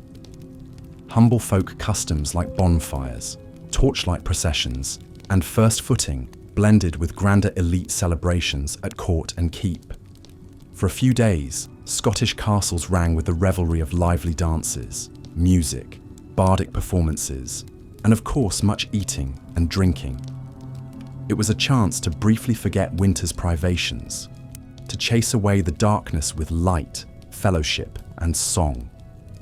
Some Scottish winter celebrations were grand affairs indeed, like the epic Christmas and Hogmanay feast thrown by James IV and his new Queen Margaret Tudor in 1503. The newlyweds hosted a sumptuous, days-long extravaganza of feasting, music, masks, and tournaments at Holyrood and Edinburgh Castle. Wine, ale, and whiskey flowed freely as Scotland's nobles engaged in conspicuous consumption on a lavish scale. Of course, the pomp and pageantry of such events stood in stark contrast to the brutal conditions just outside the castle walls. While royals and courtiers gorged themselves on the last of the autumn larders, the common folk shivered and starved, noses pressed to frosty panes as they watched their betters revel. It was a particularly bitter irony in a winter of dearth and death. Other Scottish winter celebrations could be said to have literally tempted fate. Take the doomed coronation of King Charles I on a frigid February day in 1625. Amidst swirling Edinburgh snows, the English monarch was crowned King of Scots, draped in heavy robes of state fringed with ermine. The ancient stone of Scone upon which he was enthroned was streaked with ice. Shivering courtiers looked on as the king took his solemn oath, breath steaming in the freezing air of Holyrood Abbey. The omens that day were not auspicious, a crown that slipped and perched awkwardly, a scepter that threatened to tumble from the numb fingers. Some said the new king looked more like an icicle than a living man, as he processed out of the abbey into the teeth of a howling gale. As history tells us, Charles's reign would be brief and troubled, riven by political and religious strife that would culminate in civil war, his own death by beheading, and Scotland's eventual loss of sovereignty. But on that frozen February morning, all of that tumult lay in an unimaginable future. The Scots had more immediate concerns, chief among them surviving another long, bleak winter in a frozen, unforgiving land. Perhaps the grimmest of Scotland's many winter ordeals was the harshest one of all, a season that combined the worst effects of brutal cold, famine, and disease. Scots of the time simply referred to it as the ill winter, but later chroniclers would call it the disaster winter of 1674. That fateful year, winter descended early and hard, like the icy fist of an angry god. Gales and blizzards lashed the land mercilessly, while temperatures plunged and stayed there, locking Scotland's rivers and ports in ice. The autumn harvest had been meagre, and supplies were already low when the unrelenting cold hit. The people turned to their prayers, but the heavens were silent, the skies leaden and ominous. Game animals. As we've seen, the unforgiving winters of medieval Scotland posed immense challenges for travel and trade. With snowbound roads and treacherous conditions, even short journeys could become perilous ordeals. Merchants and travellers alike risked life and limb to brave the elements. One poignant example is the ill-fated journey of Margaret, Maid of Norway, in the winter of 1290. As the young granddaughter of Alexander III and heir to the Scottish throne, 7-year-old Margaret set out from Norway to claim her inheritance after Alexander's death. However, her passage across the North Sea was beset by brutal winter storms. Tossed about on frigid waves, the child queen fell ill and died in the Orkney Islands before ever setting foot in Scotland. Margaret's untimely demise would have profound consequences, plunging Scotland into a succession crisis and series of devastating wars. The episode illustrates the perils of winter travel in an age before roads were regularly cleared or maintained. Even kings and queens were at the mercy of the season's wrath. Ordinary folk faced even greater hardship when forced to travel in winter. The sheer difficulty of keeping pathways open meant many lesser routes became totally impassable. Merchants' wagons would get mired in snowdrifts, while travellers on foot or horseback risked losing their way and freezing to death. Inns and way stations were few and far between, so voyagers often had to rely on the kindness of strangers or fend for themselves against the elements. This had a stifling effect on trade, as the flow of goods slowed to a trickle in the coldest months. Perishable items were almost impossible to transport, and even hardy wares like wool and timber could be waylaid for weeks waiting for roads to clear. The economic impact was keenly felt, especially in remote villages cut off from the wider world. Warfare, too, ground to a standstill in deep winter. Moving armies and siege engines through snow-choked landscapes was a logistical nightmare. Armies struggled to keep supply lines open as men and horses froze in their camps. The harsh conditions favoured defenders who could huddle behind stout walls with blazing hearths while besieging foes shivered in the open, slowly starving. We see this dynamic at play in the bitter winter siege of Stirling Castle in 1304. England's King Edward I, known as Longshanks for his imposing height, sought to crush Scottish resistance by capturing the vital stronghold. His army arrived in the teeth of winter and found the Scots grimly determined to outlast them. For 4 long months the siege dragged on, with the English pounding Stirling's walls with trebuchets and battering rams, while the Scots clung on in increasing privation. Food stocks dwindled and disease ran rampant in the close confines of the castle. By February, the desperate garrison was reduced to eating their horses and even rats and tallow. At last, with his own army ravaged by winter and on the brink of mutiny, Longshanks was forced to offer terms. The Scots surrendered the castle, but earned the grim satisfaction of having made the mighty English king pay dearly for his prize. Stirling would change hands several more times over the course of the Wars of Independence, a testament to its strategic importance and the intestinal fortitude of its defenders. As spring thaws made roads passable again, towns and villages emerged to take stock of winter's toll. Inevitably, some travellers were found frozen by the wayside, having lost their battle with the season's fury. Their poignant stories, passed down through generations, serve as a reminder of the mortal stakes at play each winter. With the resumption of trade and traffic came a grim accounting of the financial impact as well. Merchants' ledgers show dips in profits from lost or delayed merchandise. Tax rolls sometimes had to be adjusted to account for the season's disruptions. The Crown and Parliament often debated measures to improve roads and bridges in winter, but the sheer scale of the task defied easy solutions. Still, life went on as it always had.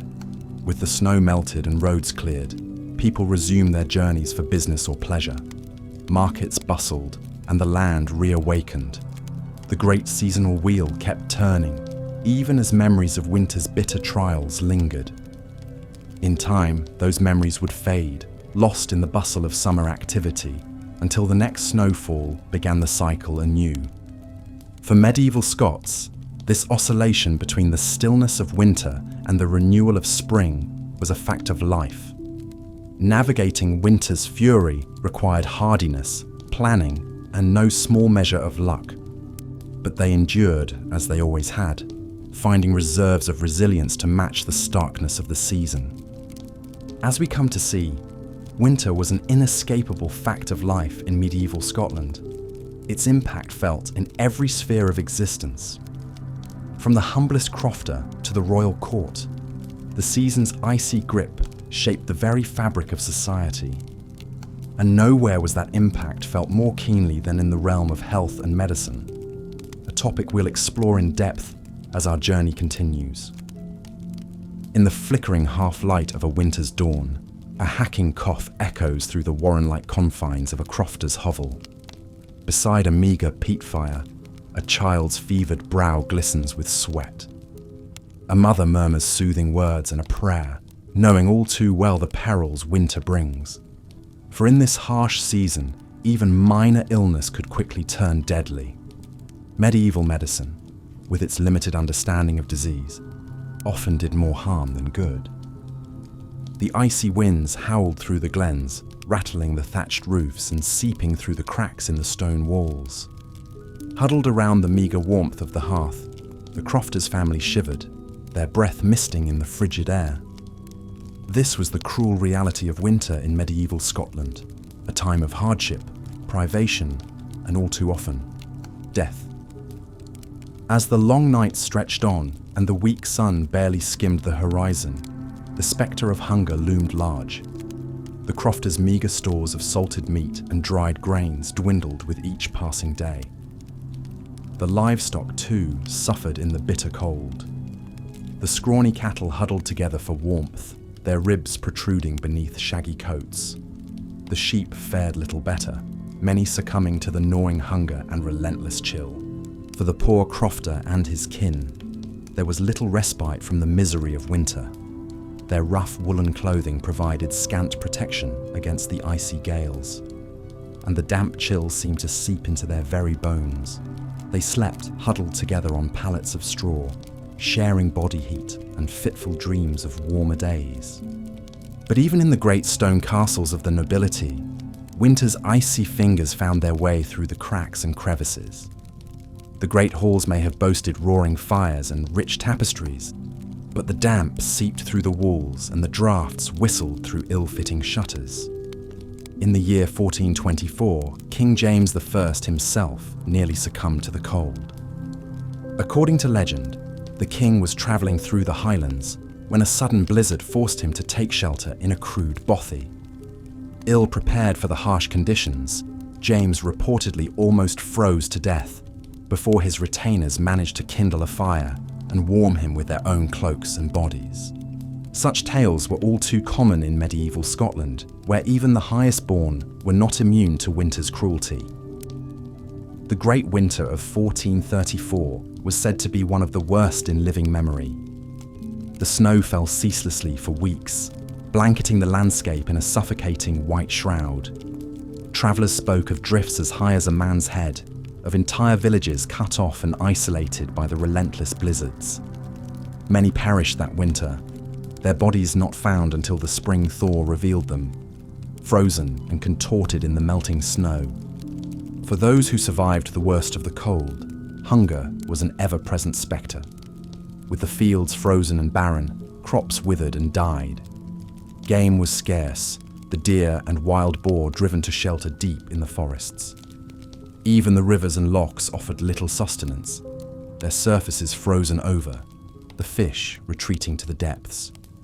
In the winter of 1439, famine stalked the land, leaving behind a grim trail of sunken-eyed corpses and deserted villages. The cruel irony was that in a land known for its abundance of sheep, wool was a precious commodity during the long winter months. The shivering poor wrapped themselves in threadbare cloaks and tattered plaids, their only shield against the biting winds. In the great halls and castles, the nobility fared somewhat better, with fur-lined cloaks and richly embroidered woolens. But even they could not fully escape the chill, huddling close to the great central hearths and warming their hands over glowing braziers. As the interminable nights stretched on, the flickering light of the hearth fire cast dancing shadows on the walls. Families gathered close, seeking comfort in shared tales and songs. The old ones spoke of the pagan spirits that haunted the long nights, the 𝐼𝐬𝐿, the ancient crone who brought the snows, and the Yule cat, a monstrous feline who devoured those who had not earned a new piece of clothing for the winter solstice. Christianity may have held sway in the lands of Scotland, but the old superstitions died hard, especially during the dark of winter. One tale that still sends shivers down the spine speaks of the winter of 1590 and the fate of a wealthy merchant in Edinburgh. The man was known for his miserly ways and his cruelty to the poor. As the story goes, on a bitterly cold Hogmanay night, a group of beggars came to his door, pleading for alms in the name of the Blessed Virgin. The merchant, in a fit of anger, turned them away, shouting that he would rather see them freeze to death than part with a single coin. According to legend, as the beggars huddled, forgotten, in the snowy street, a terrible apparition appeared before the merchant. It was the Virgin Mary herself, her eyes full of righteous fury. She pointed a finger at the trembling man and spoke in a voice like cracking ice. "You who have shown no mercy will receive none in return." From that day forth, the merchant was stricken with an unholy chill that no fire could banish. He shivered and shook, his teeth rattling like dice in a cup, until finally he froze to death in his own bed, a rictus of terror etched upon his face. Such grim tales served as a reminder of the virtues of charity and compassion, especially during the bleak winter months. Those who had the means were expected to share what they could with the less fortunate. A warm cloak, a hot meal, a few coins pressed into a grateful palm. For in the face of winter's cruelty, the bonds of community were all that stood between survival and bitter, lonely death. As the calendar marched inexorably towards the solstice, the people of Scotland looked to the small comforts and rituals that helped to brighten the long nights. The great halls of the castles were decked with greenery, holly and ivy, pine boughs and mistletoe. Candles flickered in the windows, a beacon of warmth and light to guide weary travellers home. In the villages and towns, folk gathered around the blazing Yule logs, telling stories and singing the old songs of winter's magic and rebirth. For the children, there was the excitement of the Yule goat, a mischievous sprite who left small gifts and sweets in their stockings. In some households, a place was set at the table for the Yule goat, complete with a bowl of porridge and a nip of whiskey to warm his bones. It was said that if the goat was well pleased with his offerings, he would bring good luck and abundance to the household in the coming year. But even as the people of Scotland celebrated the turning of the year, the spectre of hunger and privation was never far away. In the winter of 1674, the disaster winter struck with a vengeance. Blizzards raged for weeks on end, burying entire villages under mountains of snow. The lochs and rivers froze solid, and the sea itself turned to a churning mass of ice floes. Crops failed, livestock perished, and famine stalked the land. In the great houses of the nobility, the larders grew bare and the fires burned low. In the hovels of the poor, entire families huddled together for warmth, their bellies hollow and their eyes sunken with despair. It was a winter out of nightmare, a season of suffering that seemed to stretch on forever. But even in the darkest depths of that terrible winter, there were glimmers of hope and resilience. Neighbours shared what little they had with those who had nothing. Monks and nuns opened their doors to the starving and the homeless, offering what meagre comfort they could. And in the great halls of the castles, the bards and minstrels spun tales of heroism and survival, reminding their listeners that even the longest, cruelest winter must eventually yield to the promise of spring. As the last of the Yule logs burned down to embers and the candles guttered in their sconces, the people of Scotland huddled close and dreamed of warmer days to come. They were a hardy folk, tempered by adversity and forged in the crucible of winter's bitter embrace.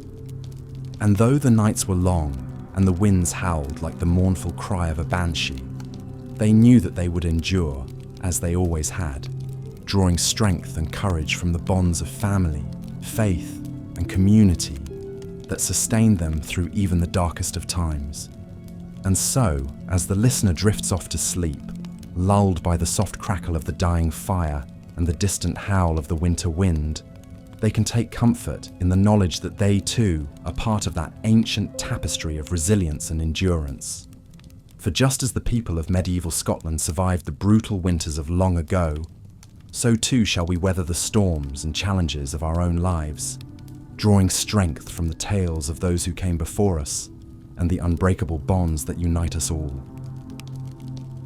As the great winter of 1434 finally released its icy grip on Scotland, the weary populace emerged from their frosted hovels to survey the damage.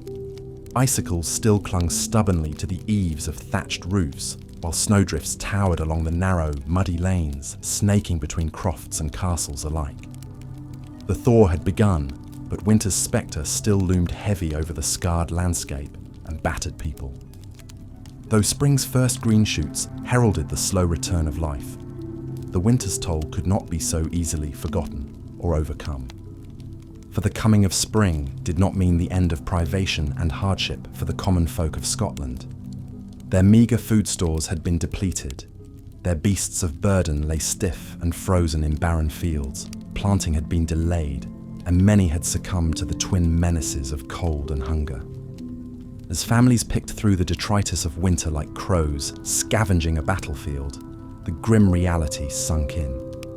Surviving winter was merely the first hurdle in the ceaseless struggle that was medieval peasant life. The dark pall of winter lingered longest over the stately castles and manor houses of the nobility. Though their larders were better stocked and their hearths burned warmer, not even the highborn were fully shielded from the ravages of a brutal winter.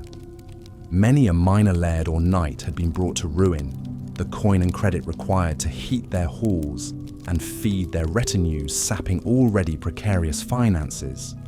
Some now faced the indignity of a planting season without serfs to till their fields, the peasants having perished from cold and starvation. Yet even in the face of such bleak circumstances, life in Scotland soldiered inexorably on. Smoke began to curl once more from sooty chimneys as crofters raked the ashes from their hearths.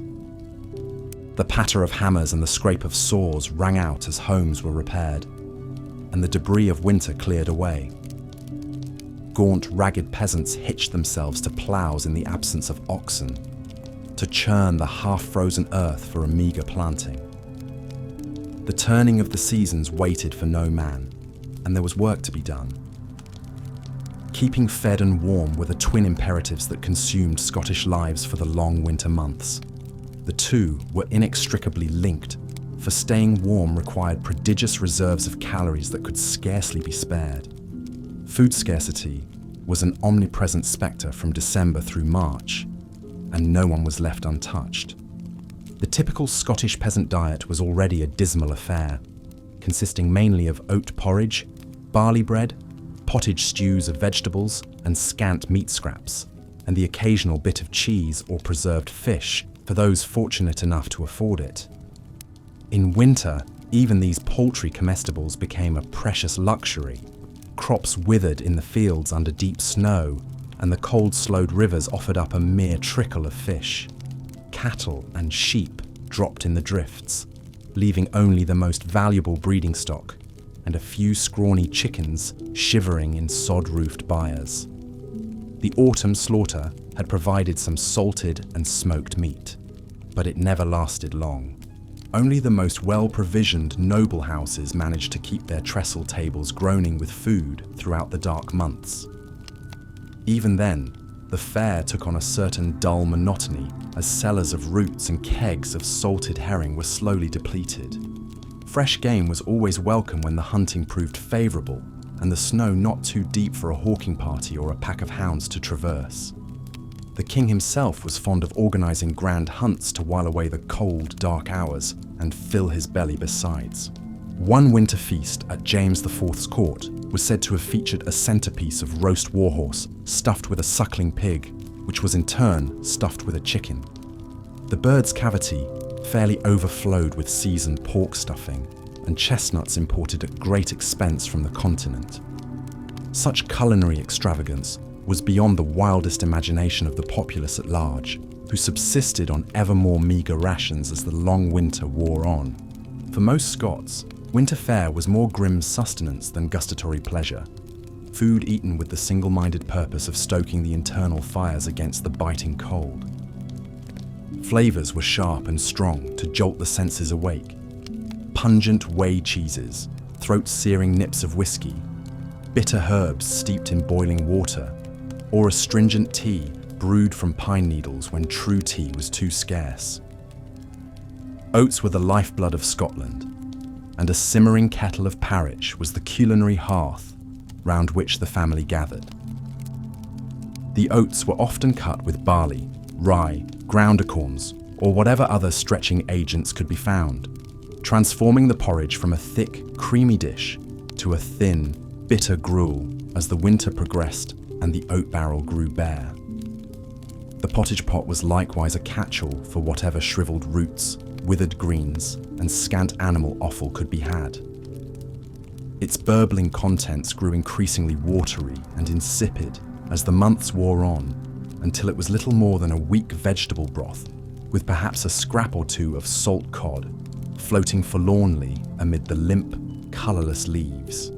Such unpalatable slop was all too often the only thing standing between Scottish families and the yawning abyss of starvation. With little seasoning to break the monotony, meals became a flavourless ordeal to be endured for survival's sake alone. Even salt, that most basic culinary essential, was used with an almost religious parsimony, carefully measured out and solemnly sprinkled as if it were fairy dust rather than common mineral. The very old and very young were always the first to succumb when the food ran low. Many an infant born in the heart of winter quietly slipped away after only a few days at its mother's barren breast. The aged, with their toothless gums and shrunken bellies, would simply stop taking food altogether, as if they knew the nourishment was better saved for the younger and stronger. They would drift off like wraiths in the night, expiring quietly so as not to burden their families with the trouble of an unnecessary burial in the frozen earth. For those who endured, winter was a waiting game, waiting for the snows to melt, waiting for the first green shoots to appear, waiting for newborn lambs to suckle and fatten, waiting for hens to resume their laying. Scots measured out their days like misers. Each sunset counted as a small victory against the oppressive dark and cold. They marked the weeks by the dwindling supplies in their larders and the notches they took in their belts as their flesh wasted away. Surviving to see another spring was a triumph to be celebrated with humble gratitude. The winter of 1623 had been particularly fierce, adding to the general climate of misery that had Scotland in its grip. Plague and famine had already been stalking the land for several years, the spectre of disease dogging the heels of scarcity in a brutal 1-2 punch that laid waste to whole villages. Political turmoil boiled beneath the surface as well, with the unpopular English King James VI and I doing much to alienate his northern subjects from London rule. It was against this backdrop of simmering discontent that the king decided to make a grand progress to Scotland to mark his northern kingdom's first visit since assuming the English throne 2 decades prior. His intention was to be crowned at Scone in full view of his Scottish subjects, thus reaffirming the ancient rights and customs that bound monarch and kingdom together. Unfortunately for James, his triumphant return kept being delayed by the persistent ill weather. The king's luckless entourage set out from London in a soggy spring deluge, the rains churning the roads into a morass of muck that bogged down wagons and sent horses slipping perilously. Crossing the River Tweed into Scotland, the party was met with a biblical plague of midges that descended on man and beast in a hellish biting cloud. The royal baggage train became mired again and again as it wound its way north, the clumsy conveyances proving ill-suited to the rough Highland tracks. By the time the royal party reached Edinburgh in late May, they were far behind schedule, their sumptuous clothing and furnishings woefully bedraggled. A lavish feast had been prepared to welcome the king, but the kitchens of Holyrood Palace struggled mightily to produce the necessary fare. The locks had not yet thawed enough for decent fishing, and game was scarce after the deprivations of winter. The humiliation of an inadequate royal table had the court in a sour mood. James did little to ingratiate himself to the suspicious Scottish lords who had gathered to pay homage. The king's mannered English ways were regarded as foppish, his polished courtly diction sounding to Scottish ears like pretentious dandyism. The late spring chill seemed to seep into the very bones of Edinburgh society, leaving the festivities feeling far more funereal than celebratory. The road to Scone was arduous, with James's ungainly procession once more brought to a standstill by boggy terrain and miring rains. The king's gilded carriage became stuck fast in the mud, necessitating an unceremonious disembarking into ankle-deep sludge to the ill-concealed amusement of his Scottish retainers. By the time the royal standard was raised over Scone Palace on a dreary June morning, James's triumphant arrival had become a dismal forced march. The coronation itself was marred by omens and mishaps from the start. A freak storm blew in as James was about to set forth from his chambers, extinguishing the tapers that were meant to lead the procession. The king tripped on the hem of his crimson and ermine robe, almost tumbling headlong down the chapel steps. As James knelt to receive the crown, the kingdom's most sacred relic, the stone of Scone, cracked with a sickening sound that reverberated through the hushed cathedral. To the superstitious Scots, it was an unmistakable portent of doom, an omen that the bond between king and land had been irreparably sundered. The banquet that followed was a subdued affair, despite the liberal flow of claret and whiskey. The conversations were muted, the revelry forced, and the pipers seemed to strain to coax any mirth from their wheezing bags. Scotland had endured a bitter winter, and the Scots could sense in their bones that their king augured an even harsher season ahead. When James VI and I departed for London a scant 2 months after his ill-starred arrival, it was with a palpable sense of relief on both sides. Little could the king imagine that he would never lay eyes on his homeland again, and that his line would be violently ousted within a generation. For the Scots, There was simply grim resignation as they set about preparing for the hungry times ahead. The twin blights of winter and English rule hanging over them like a shroud. Scotland's harsh winters had bred a hardy and resilient people, a fact that was never more apparent than during the country's darkest hours. They endured the freezing gales, the deep snows, the gnawing hunger, and the aching cold, year after brutal year. They faced down invading armies, scheming noblemen, and disease-ridden cities with the same stoic resolve. Scarcity and privation were woven into the very fabric of their lives, an omnipresent reality that left no room for weakness or self-pity. In many ways, it was Scotland's unforgiving climate that had forged its fierce national character. To survive a Scottish winter was to be tempered like a blade in the fire, heated and hammered and honed until all softness was burned away. What emerged was something sharp and flinty, a spirit that could cut through adversity like a dirk through flesh. It was a hardness born of necessity, but one that served the Scots well in the face of their many trials. As the flickering hearth fire burns low and the chill of a long winter's night creeps in, one can almost imagine the ghosts of Scotland's past gathering close. They are a grim and weathered lot, their faces lined with the hardships of a life lived on the edge of survival. Yet there is a quiet pride in their bearing, a sense of hard-won dignity that even the bitterest cold cannot touch. For these are the souls who endured, who faced down the fury of a Scottish winter and emerged unbowed. They are the ancestors whose blood and toil and tears watered the harsh soil of their homeland, whose stubborn refusal to yield in the face of adversity echoes down through the ages. In their huddled forms and haunted eyes, we see the true face of Scotland, a nation forged in the crucible of winter, a people tempered by the unrelenting storm. And as the last embers fade to ash and darkness descends, we are left with a profound sense of connection to this ancient land and its unconquerable spirit, a feeling that lingers long after sleep has claimed us. The Great Winter of 1434 was one of the harshest on record in Scotland. It began early, with heavy snows blanketing the countryside by November.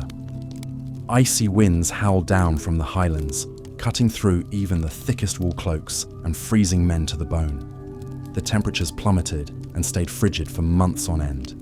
Lakes and rivers turned to solid ice, as if the very lifeblood of the land had frozen still. Blizzards raged for days at a time, the swirling white so thick you couldn't see more than a few feet ahead. Travel became all but impossible. Roads vanished beneath deep snowdrifts. Horses floundered in the drifts, their riders forced to lead them on foot.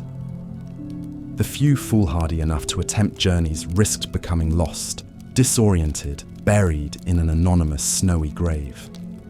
Even the hardy Scots, so accustomed to hard winters, were driven to shelter, huddling around smoky peat fires in their crofts, or shivering in the chilly, draughty great halls of the castles. Food supplies dwindled as the winter dragged on. The harvest had been meagre that fall, the wheat and barley crops stunted by early frosts. Now, with trade at a standstill and no way to import grain, starvation crept through the land like a ravenous wolf. The cattle and sheep, unable to find grazing beneath the deep snow, grew thin and sickly. Many perished from the cold and lack of fodder.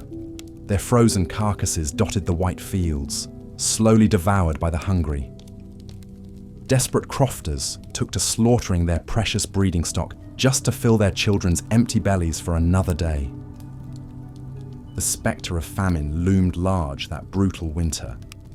In the cottages of the peasantry, skeletal families gnawed on salted hide and thin gruel, their pinched faces grey and lifeless. They say that in the highlands, the starving resorted to eating moss, bark, even the flesh of the fallen. Disease followed close on the heels of malnourishment. Weakened by hunger and chilled by the bitter cold, the people fell ill in droves, racked by fever, bloody flux, wrathful pneumonia. The old and the very young succumbed quietly in the night, their passing marked by naught but a thin plume of smoke from the pyre. But even in the castles and keeps of the nobility, the jaws of that vicious winter clamped down hard.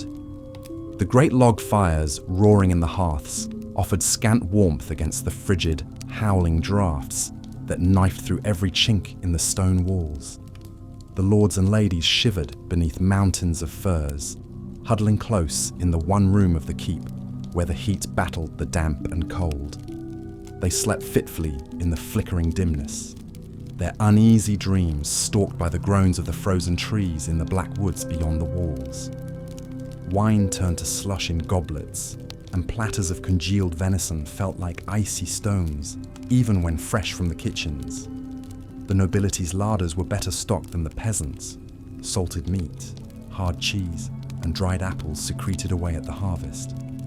But even these dwindled as the unending winter stretched on, and the snows grew so deep that hunting parties could not ride out into the white wastes to replenish the stores. The animals of the forests perished in droves, stags, boars, and hares all lost beneath the smothering snows, or pulled down by the hungry wolves, whose desperation drove them to reckless boldness. After the wildlife was gone, only the wailing of the wind and the dead emptiness remained beneath those skeletal, ice-rimed trees. The nobles' kennels and mews emptied, as they were forced to slaughter their treasured hunting hounds and hawks for meat. One tale tells of a lady, Elspeth, the young daughter of Laird Mackenzie, who pined for the greens and golds of spring as she gazed listlessly from her chamber window upon the bleak, colourless wastes. They say she wasted away in her bed, too heartsick to eat what little the kitchens could provide, her face as pale as the death-white drifts below. She perished with the first snowdrops of spring clutched to her sunken breast. King James I himself tasted the cruelty of that winter when he embarked on a diplomatic voyage to the Highlands. His entourage became lost when a savage blizzard blew up, concealing the road and driving the horses to a stumbling halt. The whiteout was so impenetrable and the cold so fierce, the king might well have frozen to death had his frantic men not happened upon a poor crofter's hut. The humble abode was already filled with the starving family and their livestock, with scarcely room to turn around. But they hosted their unexpected royal guest as best they could. The king spent a miserable, smoky, flea-bitten night crammed in with the commoners, with a shaggy sheep as his pillow, and only a threadbare blanket and the heat of the beasts to ward off the killing cold. But he survived the night and was profoundly changed by the experience. From thenceforth, James dedicated himself to improving the lot of the common folk who endured such hardships every winter. The Great Winter of 1434 finally broke in late March, but spring was cold and sullen that year, the thaw gradual and grudging. The snow slowly relinquished its deathly grip on the land, revealing the extensive damage. Immense drifts burying broken cottages and barns, collapsed roofs, fallen trees, and the frozen, desiccated corpses of animals and men. Fields lay ruined, icy water drowning the crops that should have already begun to sprout. With barely any seed grain left after the starving months, and few hands left to plough the waterlogged earth, the planting was meagre and late. The summer proved cold and wet, with freak hailstorms battering the seedlings and rot spreading among the hay. The reduced harvest that fall left little to lay away for the coming winter, perpetuating the cycle of hardship and hunger. It's said that Scotland did not truly recover from the Great Winter for a generation. The trauma left its mark on the people, on the collective psyche of a nation defined by its unending battles with the elements. To this day, the Scots tell tales of that legendary winter around their hearths, whenever the wind howls and the peat burns low. It's a reminder of harder times and the resilience of their ancestors who endured them. A testament to the grit forged by the ice in Scottish blood.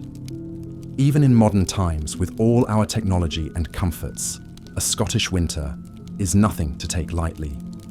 Savage gales, still sweep in from the Atlantic, piling the snow in monstrous drifts against the high stone walls of ancient castles.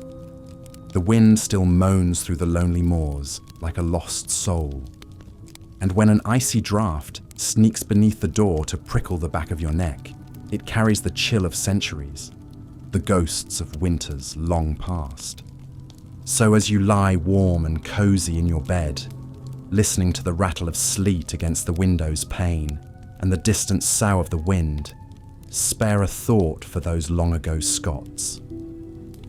Remember those who huddled together in the fragile shelter of their crofts and castles, watching the snow swirl beyond the wavering gold circle of the hearthlight. Those who fought through the killing cold and gnawing hunger of winters, like 1434. The years the icy fist of winter squeezed the very life from the land. And be grateful that such times lie in the distant past. Naught but the stuff of legend and the whispers of the winter wind. Life in medieval Scotland was certainly no winter idyll. The season was a foe to be vanquished anew each year through grit, perseverance, and no small amount of luck. The Scots of old had to be hard folk, as hard as the land they called home, their spirits nigh as unbreakable as the ice that shackled their world. They left a legacy of strength and resilience that endures to this day. Even now, a glimmer of that old Scottish fortitude surfaces whenever the mercury plunges and the first fat snowflakes dance on the wind. As the cold comes down and the night draws in, you can feel it stirring in the soul, an ancestral spark, a stubborn ember that no winter gale can ever quite blow out. It's the blood of the Highlands, of the crofters and the kings, of all those who came before. And it whispers that no matter how brutal the winter, spring always comes again. The snow will melt, the grass will grow, and the Scottish spirit, forged in ice, will endure forevermore. And so we leave those long-ago medieval Scots to their well-earned rest, nestled deep beneath the piled velvet of the snow. The old stones of their castles still stand watch in these hills, frosted with moonlight and wreathed in silence. The locks lie still as glass reflecting the stars, smooth and flawless as a frozen tear on winter's cheek. All is peaceful, all is calm. So let the poetic whispers of history lull you into sweet slumber. Let your dreams wander those snow-muffled moors, where the ghosts of valiant Scotsmen yet ride out on the moaning wind, and sleep deep and warm, knowing that the morning will dawn bright and clear, and that no winter lasts forever, not even in Scotland, the land where winter reigns as king. As the bitter chill of winter descends upon the Scottish landscape, we can only imagine the immense challenges faced by those who called this rugged land home centuries ago. For the medieval Scots, the hardships of winter were as much a part of life as the rain-soaked moors and mist-shrouded glens that surrounded them. In those days, before modern conveniences, a Scottish winter was a time of struggle and survival, when the very elements seemed to conspire against both lord and commoner alike. The icy winds howled down from the Highlands, bringing with them driving snow and sleet that could penetrate even the thickest wool plaid. Fingers grew numb and cheeks ruddy as people huddled close to smoky peat fires, seeking respite from the bone-deep cold. But why exactly were winters so brutal in medieval Scotland? To understand, we must first look to the land itself. This is a country situated far to the north, at the same latitude as parts of Norway and Alaska. Scotland's northern reaches lie closer to the Arctic Circle than to London, and its climate is accordingly harsh and unforgiving.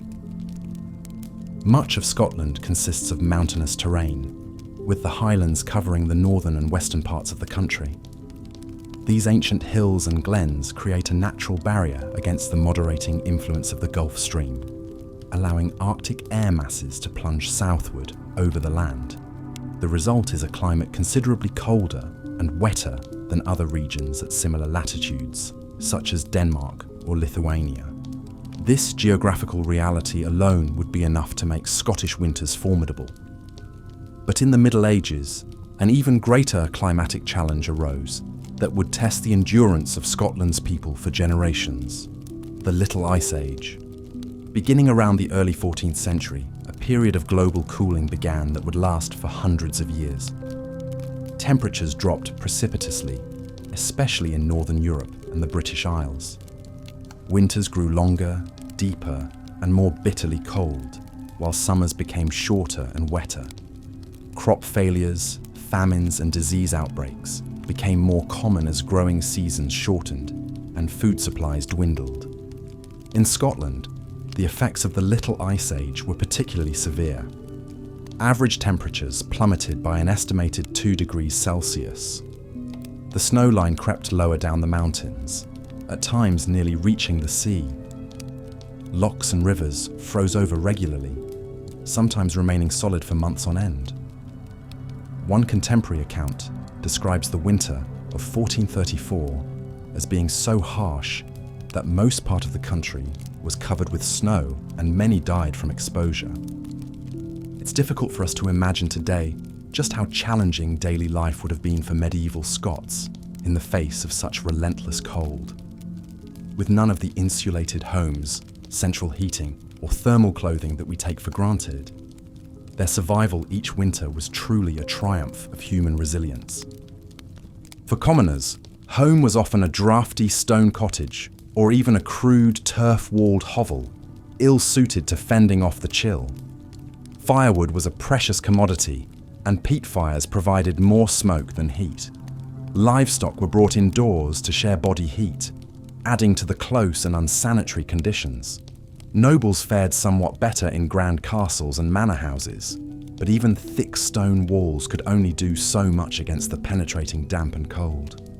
Keeping fed was an ever-present struggle in winter as well. With crops dead and livestock succumbing to the elements, people relied on stored grains, salted meats, and hardy winter vegetables to ward off starvation. Even then, food supplies often ran low as the long winter months dragged on. The winter famine of 1439 was particularly harrowing, leaving many Scots dead from hunger and cold.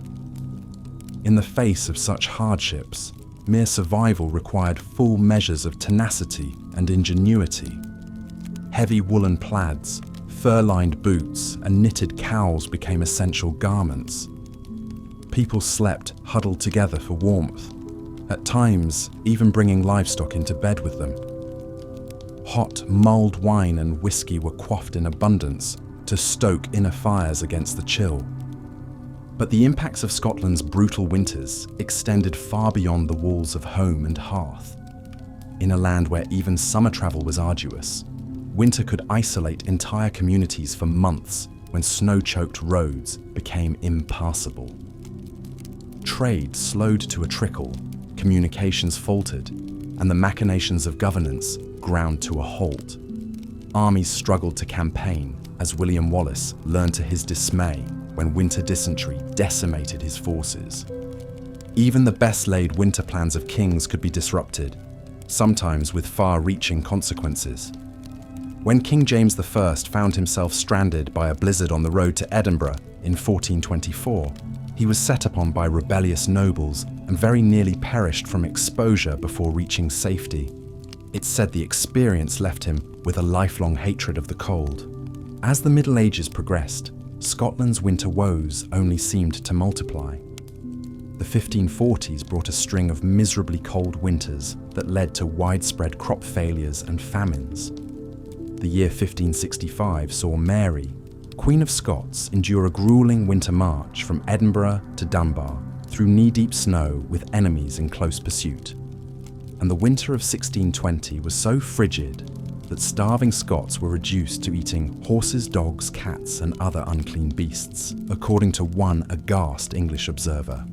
Through it all, the hardy Scots endured as they always had, with a toughness bred in the bone from centuries of struggling against the elements. Winter might batter their country and upend the best-laid plans of even kings and queens, but it could never fully conquer the indomitable Scottish spirit. Indeed, It's possible that Scotland's brutal winters even helped to shape the very nature of its people. In a land where survival was never guaranteed and communal cooperation against the elements was essential, there was little room for fair weather friends. The hardiness, loyalty, resilience, and wry humour so often associated with the Scots may well have been forged in the crucible of countless long, bleak winters. That's not to say Scotland's medieval residents simply resigned themselves to the miseries of winter.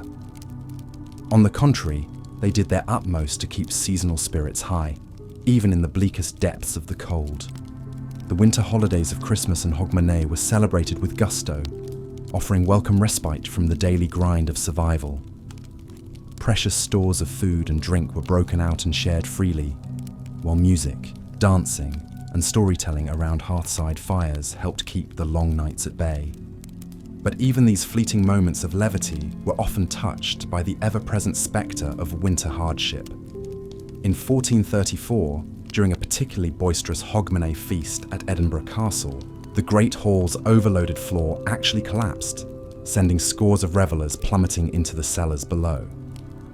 Miraculously, none were seriously injured, leading many to attribute their good fortune to the cushioning effect of the prodigious snowdrifts piled outside the walls.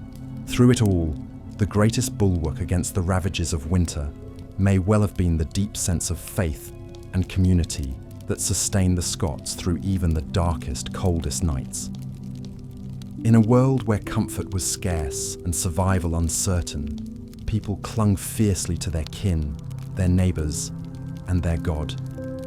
The flickering light of hearth and altar were often all that stood between them and the howling void of the winter night. So perhaps it's no surprise that Scotland's brutal winters figure so prominently in many pivotal moments of the country's history.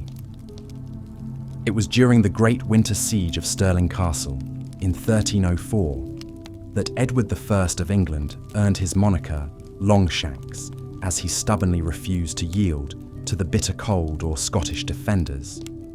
The ferocious winter gales that whipped the Firth of Forth in 1503 couldn't dampen the lavish celebrations of James IV's marriage to Margaret Tudor, which would ultimately give rise to the Stuart dynasty. And when the unfortunate Charles I opted to hold his Scottish coronation in blustery Edinburgh at the height of the fierce winter of 1625, the blizzards and icy gales seemed to foreshadow the stormy road ahead. Just a few decades later, his reign would end on the executioner's block, setting the stage for a period of upheaval that would reshape Scotland and England forever. Through it all, year after year and generation after generation, the implacable cycle of the seasons rolled on. And always there was winter, steadfast and unrelenting, a crucible that tested the mettle of Scots great and common alike. To survive it once was an accomplishment to crow about. To survive it as a people, emerging with a cultural legacy of resilience and fortitude that endures to this day, that is a feat worthy of legend. And so we come back to where we started, considering the long winter nights of medieval Scotland from the vantage point of our cosy modern world. As the chill wind rattles the window panes and the radiator kicks on with a comforting click, it's hard not to marvel at the tenacity of those long-ago Scots who faced down the fury of winter year after year with little more than a prayer and a stout heart. Would we today be made of such stern stuff? It's a humbling question to ponder as we sit surrounded by the warmth and plenty of the 21st century. But perhaps, in some small way, the echoes of those hard Scottish winters still linger in the cultural DNA of their descendants, a hidden reserve of grit and resilience bequeathed by ancestors who not only endured the worst of winter, but prevailed over it.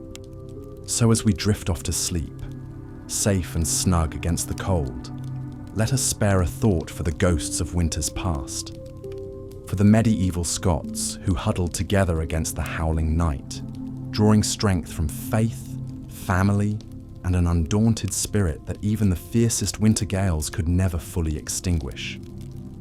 Theirs is a legacy of tenacity in the face of adversity that still speaks to us across the centuries. A reminder that even in the darkest depths of winter, the unquenchable flame of human endurance burns on. The clock ticks softly, the blankets are warm, and the long night stretches out before us. Outside, a stray gust of wind whips a flurry of snowflakes past the window, glittering faintly in the moonlight. It's a scene that would have been all too familiar to those long-ago Scots, hunkered down against the cold and waiting for the first light of a distant spring. But for now, the night is still and peaceful, the stuff of quiet dreams and drowsy pondering. What stories might the winter winds whisper if we had ears to hear them? Tales of long-ago lives lived and lost, of hardships faced and overcome, of laughter and tears echoing down through the ages. In the enchanted space between waking and dreams, it's almost possible to imagine them, the lords and ladies, the crofters and cotters, all those once beating hearts huddled against the eternal cold. And perhaps, as we finally slip into slumber, we can carry a little of their strength with us into our own dreams. For if there's one thing those medieval Scots knew well, it was how to weather life's winters, with courage, with compassion, and above all, with the knowledge that even the longest, coldest night must eventually give way to dawn. So sleep now, and dream of brighter days to come. The winter winds may howl and bite, but they hold no terror for us here, safe and warm in the shelter of our modern lives. Let the ghosts of winters past keep their silent vigil, while we turn our minds to gentler things. Spring will come again in its time, as it always has and always will. And when it does, we'll greet it with hearts made stronger by the memory of those who came before us, who endured the worst of winter's fury and emerged unbowed. Good night, and sleep well. The long night awaits, but we face it armed with the knowledge that winter, no matter how brutal, is always followed by the promise of new beginnings. Just like those hardy medieval Scots, we too shall weather the storm and emerge into the light of a brighter tomorrow. And when we do, we'll carry with us the unbreakable spirit of all those who came before, who faced the howling dark and dared to dream of spring. Let their courage be our lodestar, guiding us through this winter and all the winters to come. And so we bid goodnight to those long-ago Scottish winters, secure in the knowledge that their lessons of resilience and hope will never truly fade, no matter how many centuries may pass. They are a part of us now, woven into the very fabric of who we are. A legacy of endurance that we carry forward into every new day and every new season. In the quiet stillness of the night, their voices whisper to us still, a reminder that even in the bleakest depths of winter, the human spirit endures. So let us draw strength from their example and face whatever challenges may come with the same unshakable resolve that saw them through so many hard Scottish winters. For in the end, it is not the severity of the storm that defines us, but the courage and compassion with which we meet it. And with that thought to warm us, let us drift off at last into gentle dreams, secure in the knowledge that come what may, we are the heirs of a proud and resilient people who knew how to weather life's winters with grace, grit, and an unquenchable spark of hope. May their memory be a blessing and a comfort to us all, now and always. Good night, and may your dreams be sweet. Winter's chill may linger for a time, but spring is always waiting just around the corner. And when it comes, we'll be ready to greet it with open arms, just like the brave and hardy Scots who came before us, who endured the worst of winter's fury and emerged all the stronger for it. Their legacy is ours now, a gift to carry forward into every new day and every new season. So sleep well, and know that you are part of a long and proud tradition of human resilience in the face of adversity. No matter how dark the night or how cold the wind, we are never truly alone, for we carry with us the strength and courage of all those who came before, who faced the winter head-on and emerged victorious. And with that comforting thought, let us bid a final goodnight to the long winter shadows. Tomorrow will dawn bright and clear, full of promise and possibility. And when it does, we'll be ready to face it with the same unshakable spirit that sustained our Scottish ancestors through so many hard winters. For we are their heirs, the keepers of their legacy, and in us, their memory lives on, as enduring as the turning of the seasons. Sleep now, and dream of brighter days to come. Winter's reign is fleeting, but the human spirit is eternal. And as long as we hold fast to hope and to each other, no storm can ever truly defeat us. That is the lesson of those long ago Scottish winters, and it is a lesson we carry with us still, a light to guide us through even the darkest of nights. Good night, and may peace be with you until the morning comes. Life for commoners in medieval Scotland was a far cry from the relative comfort enjoyed by nobility. For the vast majority of Scots, eking out an existence was a daily struggle, and never more so than during the long, harsh months of winter. The typical home of a medieval Scottish peasant was a simple 1 or 2 room stone cottage, often with a thatch or turf roof. Called a butt and ben, these crude dwellings provided some shelter from the elements, but little in the way of comfort or warmth. The walls were thick and the windows small, designed more to keep out the cold than to let in light. The packed dirt floors were often damp and muddy. Inside these dark, smoky hovels, entire families would huddle together for warmth, along with whatever livestock they owned. Cattle, sheep, and goats were simply too valuable to be left outside in the brutal cold. Their milk, meat, and wool were essential for survival. And so man and beast lived side by side, the animal's body heat helping to raise the temperature slightly. But even with this, it was bitterly cold inside a peasant's croft during a Scottish winter. The central hearth provided the only source of heat as well as light for cooking and crafts. Precious firewood, or peat, was burned sparingly as it had to be gathered by hand during warmer months. On especially frigid nights, red-hot stones from the fire would be placed in the straw ticks that served as beds. A pot of oats or stew would bubble slowly over the fire, serving as the main sustenance against winter's chill. Salt-preserved meat and fish, hard cheese and bread would round out the meagre diet. For most commoners, fresh vegetables and fruit were a distant memory by winter. When the blizzards howled and the drifts piled high, peasant families would have little choice but to wait it out, huddled together in their crude shelters. Venturing out meant risking frostbite or worse. Only when firewood or food ran critically low would someone brave the deep snow and biting winds to forage for winter's necessities. If a medieval Scottish peasant's home was cold and inhospitable in winter, a castle or manor house was a relative bastion of comfort. With their thick stone walls, ample fireplaces and rushed floors covered in carpets, the nobles' living quarters were downright cozy compared to the peasants' huts. Large fireplaces blazed continuously in the great halls of castles and manor houses, providing both heat and light. The nobility dined on carefully preserved delicacies and imported spices that helped stave off the monotony of the winter diet. Clad in the warmest woolens and furs, the elites could remain moderately comfortable even in the dead of winter. Tapestries on the walls and layers of furs and blankets on the beds helped retain precious warmth. However, even for nobles, the cold seeped in around the edges.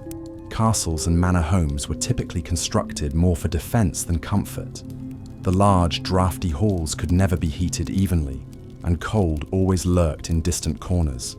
Still, compared to the unrelenting misery experienced by commoners, noble families considered themselves fortunate indeed.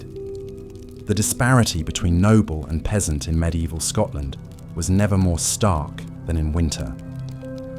While the wealthy had some buffer against winter's ravages, the poor endured winter as a brutal test of survival.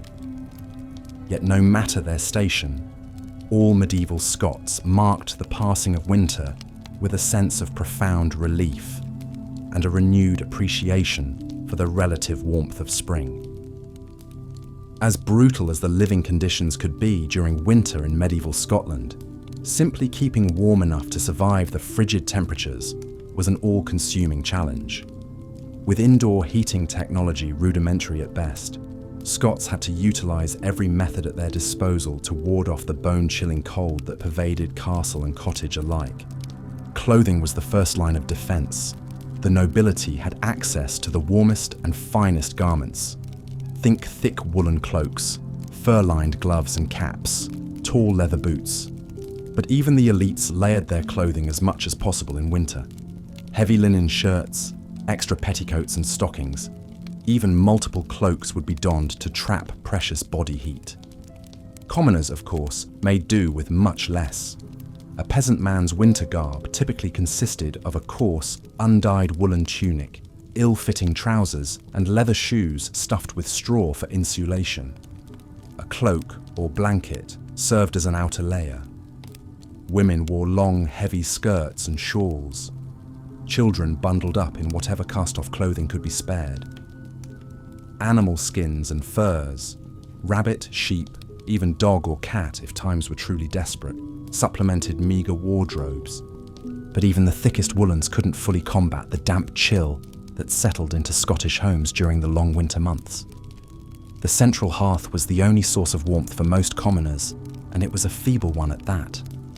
The flickering light of the peat fire provided more psychological comfort than actual heat. Families would sleep as close to the smouldering embers as possible, often all piled together in one bed for warmth. The fortunate might have a rough woolen blanket or animal skin to share, but for most, the only buffer against the night's chill was body heat. On the most frigid nights, it was not uncommon for families to bring the livestock inside to sleep amongst them. The steamy breath of cattle and sheep helping to raise the temperature slightly. In castles and manor houses, the great hall hearth was kept perpetually ablaze throughout the winter. But even the largest fires could not warm the vast, drafty spaces evenly. Nobles would drape tapestries on the walls to help insulate against the cold, and hang thick woolen curtains around their beds to capture precious warmth. Hot stones, wrapped in cloth, were sometimes placed in the bed to warm it before retiring. Yet despite these attempts, the cold always found a way to seep in, chilling nobleman and peasant alike to the bone. There was simply no escaping it. Winter's icy fingers touched all. This bitter reality was brought home in a near-tragic fashion to King James I in the winter of 1424. James, newly returned from a long imprisonment in England, was travelling through the Highlands when a fierce blizzard descended. Separated from his retinue, the young king sought shelter in a crude peasant's bothy. The humble structure proved a poor refuge against the raging storm. As the night wore on, James began to succumb to the cold, his body shaking uncontrollably. The crofter and his family piled what meagre blankets and hides they possessed on the king, even lying on top of him to share their warmth. These actions of his subjects likely saved James from freezing to death. The king's close brush with the realities of winter, as his poorest subjects experienced it, left a deep impression. In later years, James was known for his concern for the welfare of commoners, a rarity amongst monarchs of the time. Perhaps recalling his own icy ordeal, the king worked to strengthen the social fabric of the realm, knowing that all his subjects, high and low, ultimately faced winter's cruelties together. As difficult as keeping warm was in a Scottish winter, simply feeding oneself and one's family could be an even greater challenge. The cold months were a time of scarcity, when fields lay barren and livestock perished, putting an enormous strain on already precarious food supplies. For commoners, winter fare was monotonous at best. The autumn slaughter provided some salted or smoked meat to be eked out over the long cold months. Oats, barley, and rye from the last harvest were ground into a coarse flour for bread and porridge. Cabbages, onions, and other root vegetables that could be stored in the damp earth provided some variance.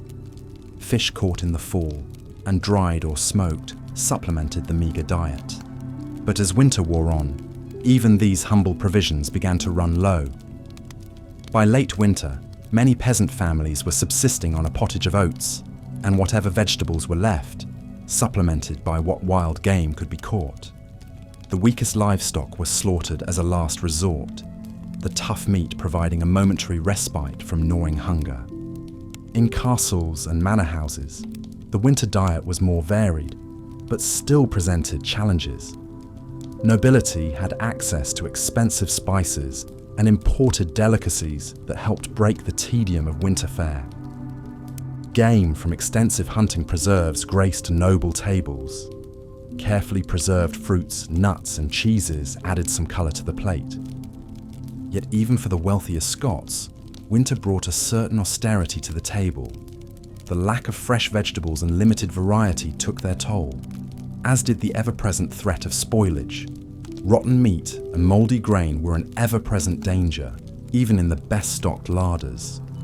The winter of 1439 brought this precariousness home in a devastating fashion. That year, an unusually cold and wet growing season led to widespread crop failures across Scotland. When winter set in, many commoners found their meagre food stores woefully inadequate. As the cold months dragged on, famine began to stalk the land. Desperate peasants resorted to eating bark, roots, even grass in a futile attempt to fill their bellies. Disease followed close on hunger's heels, as weakened immune systems succumbed to the rampant spread of infection. The impact was staggering. It's estimated that 10 to 15% of the Scottish population perished in the Great Famine of 1439, with some areas seeing losses as high as 30%. The suffering fell disproportionately on the poor, who had few reserves to fall back on. But even the nobility felt the pinch, as scarcity drove food prices to astronomical levels. In the face of such unrelenting hunger, acts of generosity shone all the brighter. Chronicles tell of the Bishop of Dunblane opening the doors of his palace to feed the starving, of abbeys and monasteries becoming refuges for the destitute. These tales became enshrined in folklore as a reminder of the power of communal solidarity in the face of winter's cruelty. For commoner and noble alike in medieval Scotland, winter was a time of enforced austerity when the spectre of hunger was never far from the door. The cold months brought a grim calculus: how best to stretch meagre provisions to sustain life until spring's blessed arrival. It was a reckoning that none could escape, a stark reminder of the fine line between feast and famine, life and death in a Scottish winter. Through the flickering light of the great hall's fire, the faces of the assembled revellers glowed with the warm flush of good cheer. The scent of roasted meats and spiced wine filled the air, the swell of music and laughter rising to the rafters. For this one night at least, the bitter cold and gnawing hunger of a Scottish winter could be forgotten. The occasion was the Feast of Epiphany, or Twelfth Night, the traditional end of the Christmas season. For the noble household hosting the festivities, it was a chance to display their wealth and largesse, to provide a moment of respite and revelry in the dead of winter. No expense had been spared for the feast. The long trestle tables groaned under the weight of the victuals. Succulent roast venison, savoury meat pies, rich puddings studded with dried fruit and nuts. For the assembled guests, it was a bounty beyond imagining, a stark contrast to the dreary winter fare that was their usual lot. As the night wore on and the wine flowed, the great hall became a riot of colour and sound. Minstrels played spirited tunes on pipes and fiddles, while ladies and gentlemen danced intricate reels. Jesters and acrobats performed feats of daring, drawing gasps and cheers from the crowd. For a few precious hours, the cares of winter were banished, replaced by the glow of good company and cheer. But even amidst the revelry, reminders of winter's cruelty lurked. The great fire threw shadows on the walls, dancing like spectres in the flickering light. Beyond the hall's thick walls, the wind howled its mournful tune, the cold seeping in through cracks and crevices. And for the serving staff and peasants in attendance, the feast was a bittersweet reminder of the privations they faced.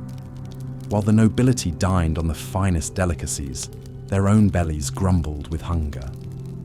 The warmth of the great hall was a fleeting pleasure, soon to be replaced by the biting chill of their own humble abodes. Yet for this one night, such distinctions were forgotten, or at least set aside. The Feast of Epiphany was a time for all to come together, to share in the warmth of community and the joy of abundance, however fleeting. In the face of winter's long darkness, such moments of light were all the more precious. As the last notes of music faded away and the final embers guttered in the great hearth, the revelers bundled themselves against the cold and set out into the frosty night. The glow of the feast would sustain them through the long winter weeks to come, a memory of warmth and plenty to be cherished and savoured. For the nobles and peasants alike, the Feast of Epiphany served as a reminder that even in the depths of winter, joy and celebration could still flourish. The warmth of good food and good company could, for a time, chase away the chill and the darkness. In a Scottish winter, such moments were rare, and all the more precious for it. The feast was over, but its spirit lingered, a beacon of hope and resilience in the face of winter's unrelenting grip. It was a testament to the enduring power of human connection, of the ability to find light and laughter, even in the darkest of times. And it was this spirit, more than anything, that would see the people of medieval Scotland through the long, bitter winters and beyond. For all the hardship and privation that winter brought to medieval Scotland, it was in the realm of health and medicine that its cruelties were perhaps most keenly felt. In a time before the understanding of germs and sanitation, the cold months were a breeding ground for disease and suffering. The medieval Scottish understanding of health was a curious blend of ancient lore, superstition, and rudimentary science. The humoral theory, which held that the body was governed by 4 fluids, or humours, was the prevailing medical wisdom of the day. Winter, with its cold and damp, was thought to bring an excess of phlegm, leading to respiratory ailments and melancholy. But the true culprits were the close quarters and unsanitary conditions in which most Scots lived during the winter months, with whole families huddled together in small, dank spaces, sharing air and sometimes even beds with livestock. Disease spread like wildfire. Respiratory infections were particularly common and deadly. In a time before antibiotics, a simple cold could quickly morph into pneumonia, pleurisy, or worse. The chronically undernourished and those weakened by other illnesses were particularly vulnerable, their immune systems unable to fight off the onslaught of infection.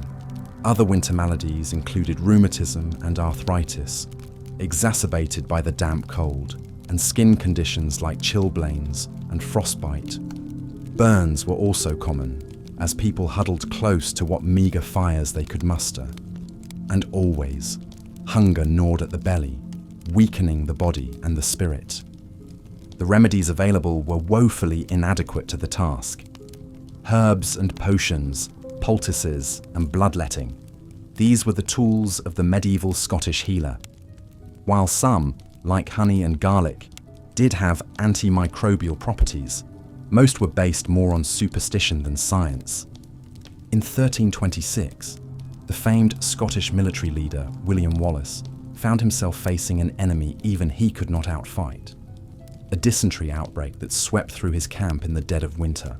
The disease, which causes severe diarrhea and dehydration, spread rapidly in the close confines of the military encampment.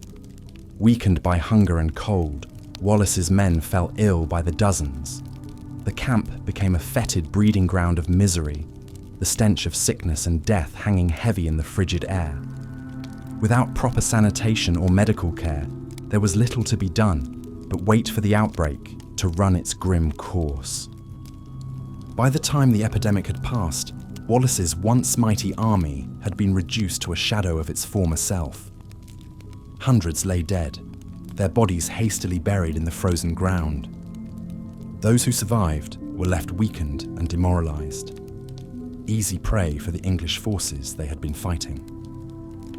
The outbreak was a brutal reminder of winter's indiscriminate cruelty, its ability to strike down even the strongest and most valiant.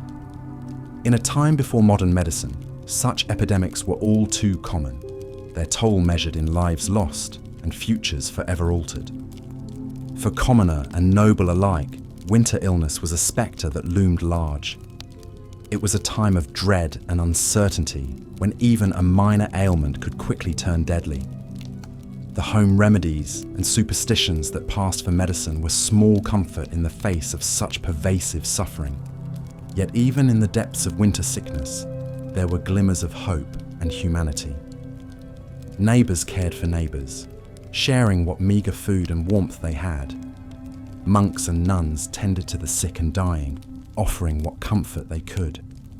In the face of winter's bleak realities, such acts of compassion shone all the brighter.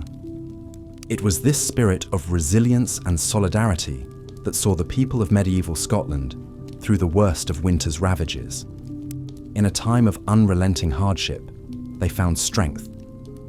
As the bitter winter winds howled through the crags and glens, life in medieval Scotland ground to a halt once more under the smothering weight of ice and snow. In an age before modern comforts and conveniences, the cold months meant a constant battle for survival, as much against the unforgiving elements as against hunger, illness and despair. Even the nobility with their thick stone walls and grand feasting halls were not immune to winter's icy grasp. The story of King James I's brush with death during the winter of 1424 is a chilling reminder of just how precarious life could be, even for those born to privilege and power. It was the dead of December, and James was travelling through the snow-cloaked Highlands on his way to Inverness Castle. As night fell, a ferocious blizzard blew in, obscuring the landscape in a blinding tempest of white. The king and his retinue lost their way in the whiteout conditions, wandering for hours through waist-deep snowdrifts as the temperature plummeted. By the time they finally stumbled upon a humble crofter's cottage, James was in dire straits, his hands and feet blackened with frostbite, his lips tinged blue, his mind delirious from hypothermia. The crofter and his family worked through the night to save their monarch, swaddling him in blankets beside a blazing peat fire, feeding him warm broth and ale, and slowly, painstakingly, coaxing him back from the brink. James would recover from his ordeal, though he lost a finger to frostbite and nursed a newfound respect for the dangers of winter.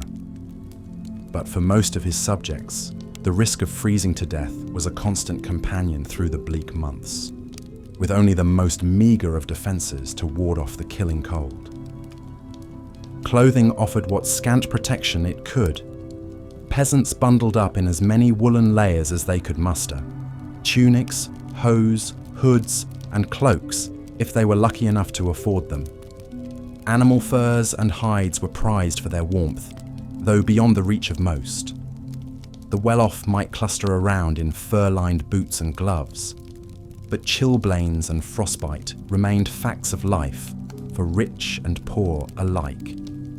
At home, the hearth formed the heart of winter survival, serving as the sole source of heat, light, and cooking in peasant cottages and grand halls alike. From its embers radiated what meagre warmth could be mustered against the clawing cold. Families would huddle as close to the fire as they could, sleeping together for shared body heat, sometimes even bringing in livestock to add to the warmth. Hot stones, heated in the ashes and wrapped in cloth, would be tucked into beds as a kind of primitive hot water bottle. Even still, frost would creep across the interior walls and rime the rushes strewn across the floors. Breath misted in the frigid air indoors as well as out.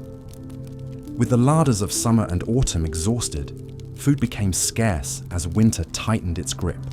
Anything that could be was salted, dried or smoked in preparation. Meats, fish, vegetables, fruits. But supplies inevitably dwindled as the months wore on and the snows remained. Grains like oats and barley, milled and stretched into porridges and breads, formed the bulk of winter sustenance for most, augmented by whatever shriveled produce and preserved stocks remained. For many, each meal was a gamble between staving off starvation and depleting precious stores too soon, with no guarantee that spring would arrive in time to replenish them. The spectre of famine was never far, prowling at the edges of winter like a wolf at the door. The cruel winter of 1439 brought such desperate hunger that it was said some resorted to eating the dead, a macabre illustration of the lengths to which people would go when pushed to the harrowing brink between life and death. Scarcity took its toll, not just in empty bellies, but in vulnerability to disease as well. Malnutrition left the poor especially prone to illnesses like pneumonia, bronchitis, rheumatic fever, and the flux, all the more deadly in an age before antibiotics and modern medical care. The winter dysentery epidemic that scythed through William Wallace's army in 1304, killing hundreds, was a tragically common occurrence. With so many huddled together in damp, unsanitary conditions, disease could spread like wildfire, the very closeness necessary to fend off the cold now an ally to contagion. It's estimated that respiratory infections alone may have accounted for up to a third of winter deaths. Even if one managed to avoid fatal illness, winter's other dangers were legion. Frostbite could lead to lost fingers and toes or turn gangrenous. Smoke from constantly burning fires blackened lungs and stung eyes. The very old and very young were most at risk, but none were truly safe from winter's icy scythe. Childbirth in the cold months was an especially perilous endeavour in an age of primitive obstetrics. Infant mortality would often double or even triple compared to summer rates, as fragile newborn lives were snuffed out by frigid temperatures, illness, and a lack of proper nutrition for nursing mothers. For those who did survive winter's cruel gauntlet, the experience left its mark, both physically and psychologically.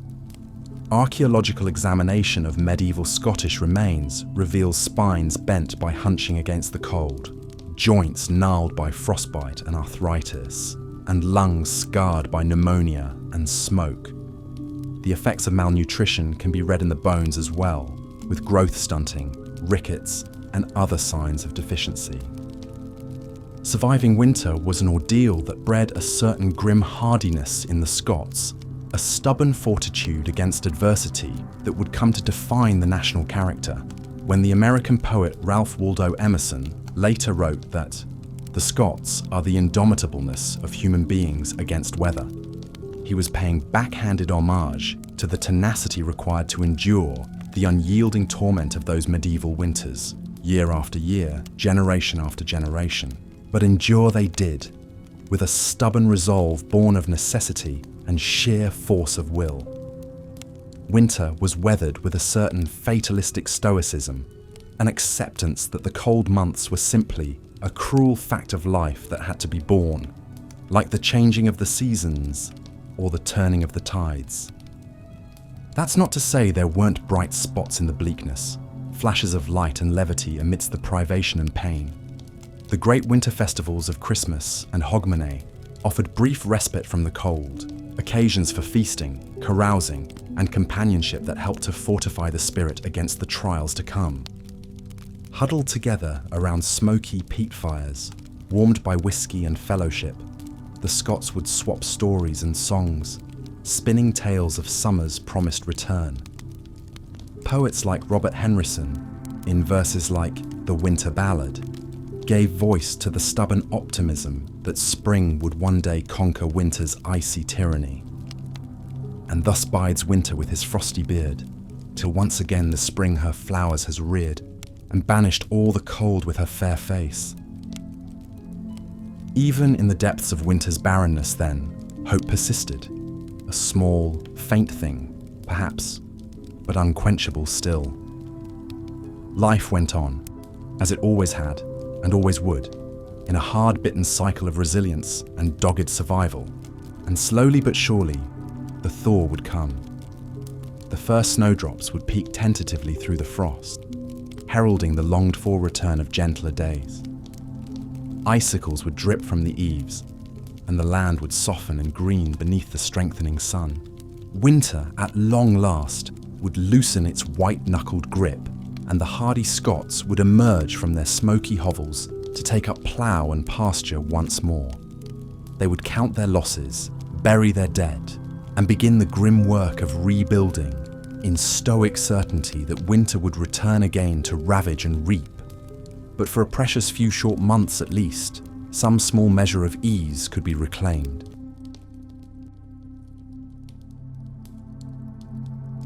And now, the story ends. Thank you for joining me tonight on the Sleepy History Channel. We've traversed the harsh winters of medieval Scotland, a world shaped by relentless cold, scarcity, and the quiet resilience of those who endured it year after year. Until our next journey together, rest well, dream sweetly, and remember, even in the longest and darkest winters, hope has a way of returning with the light. Good night.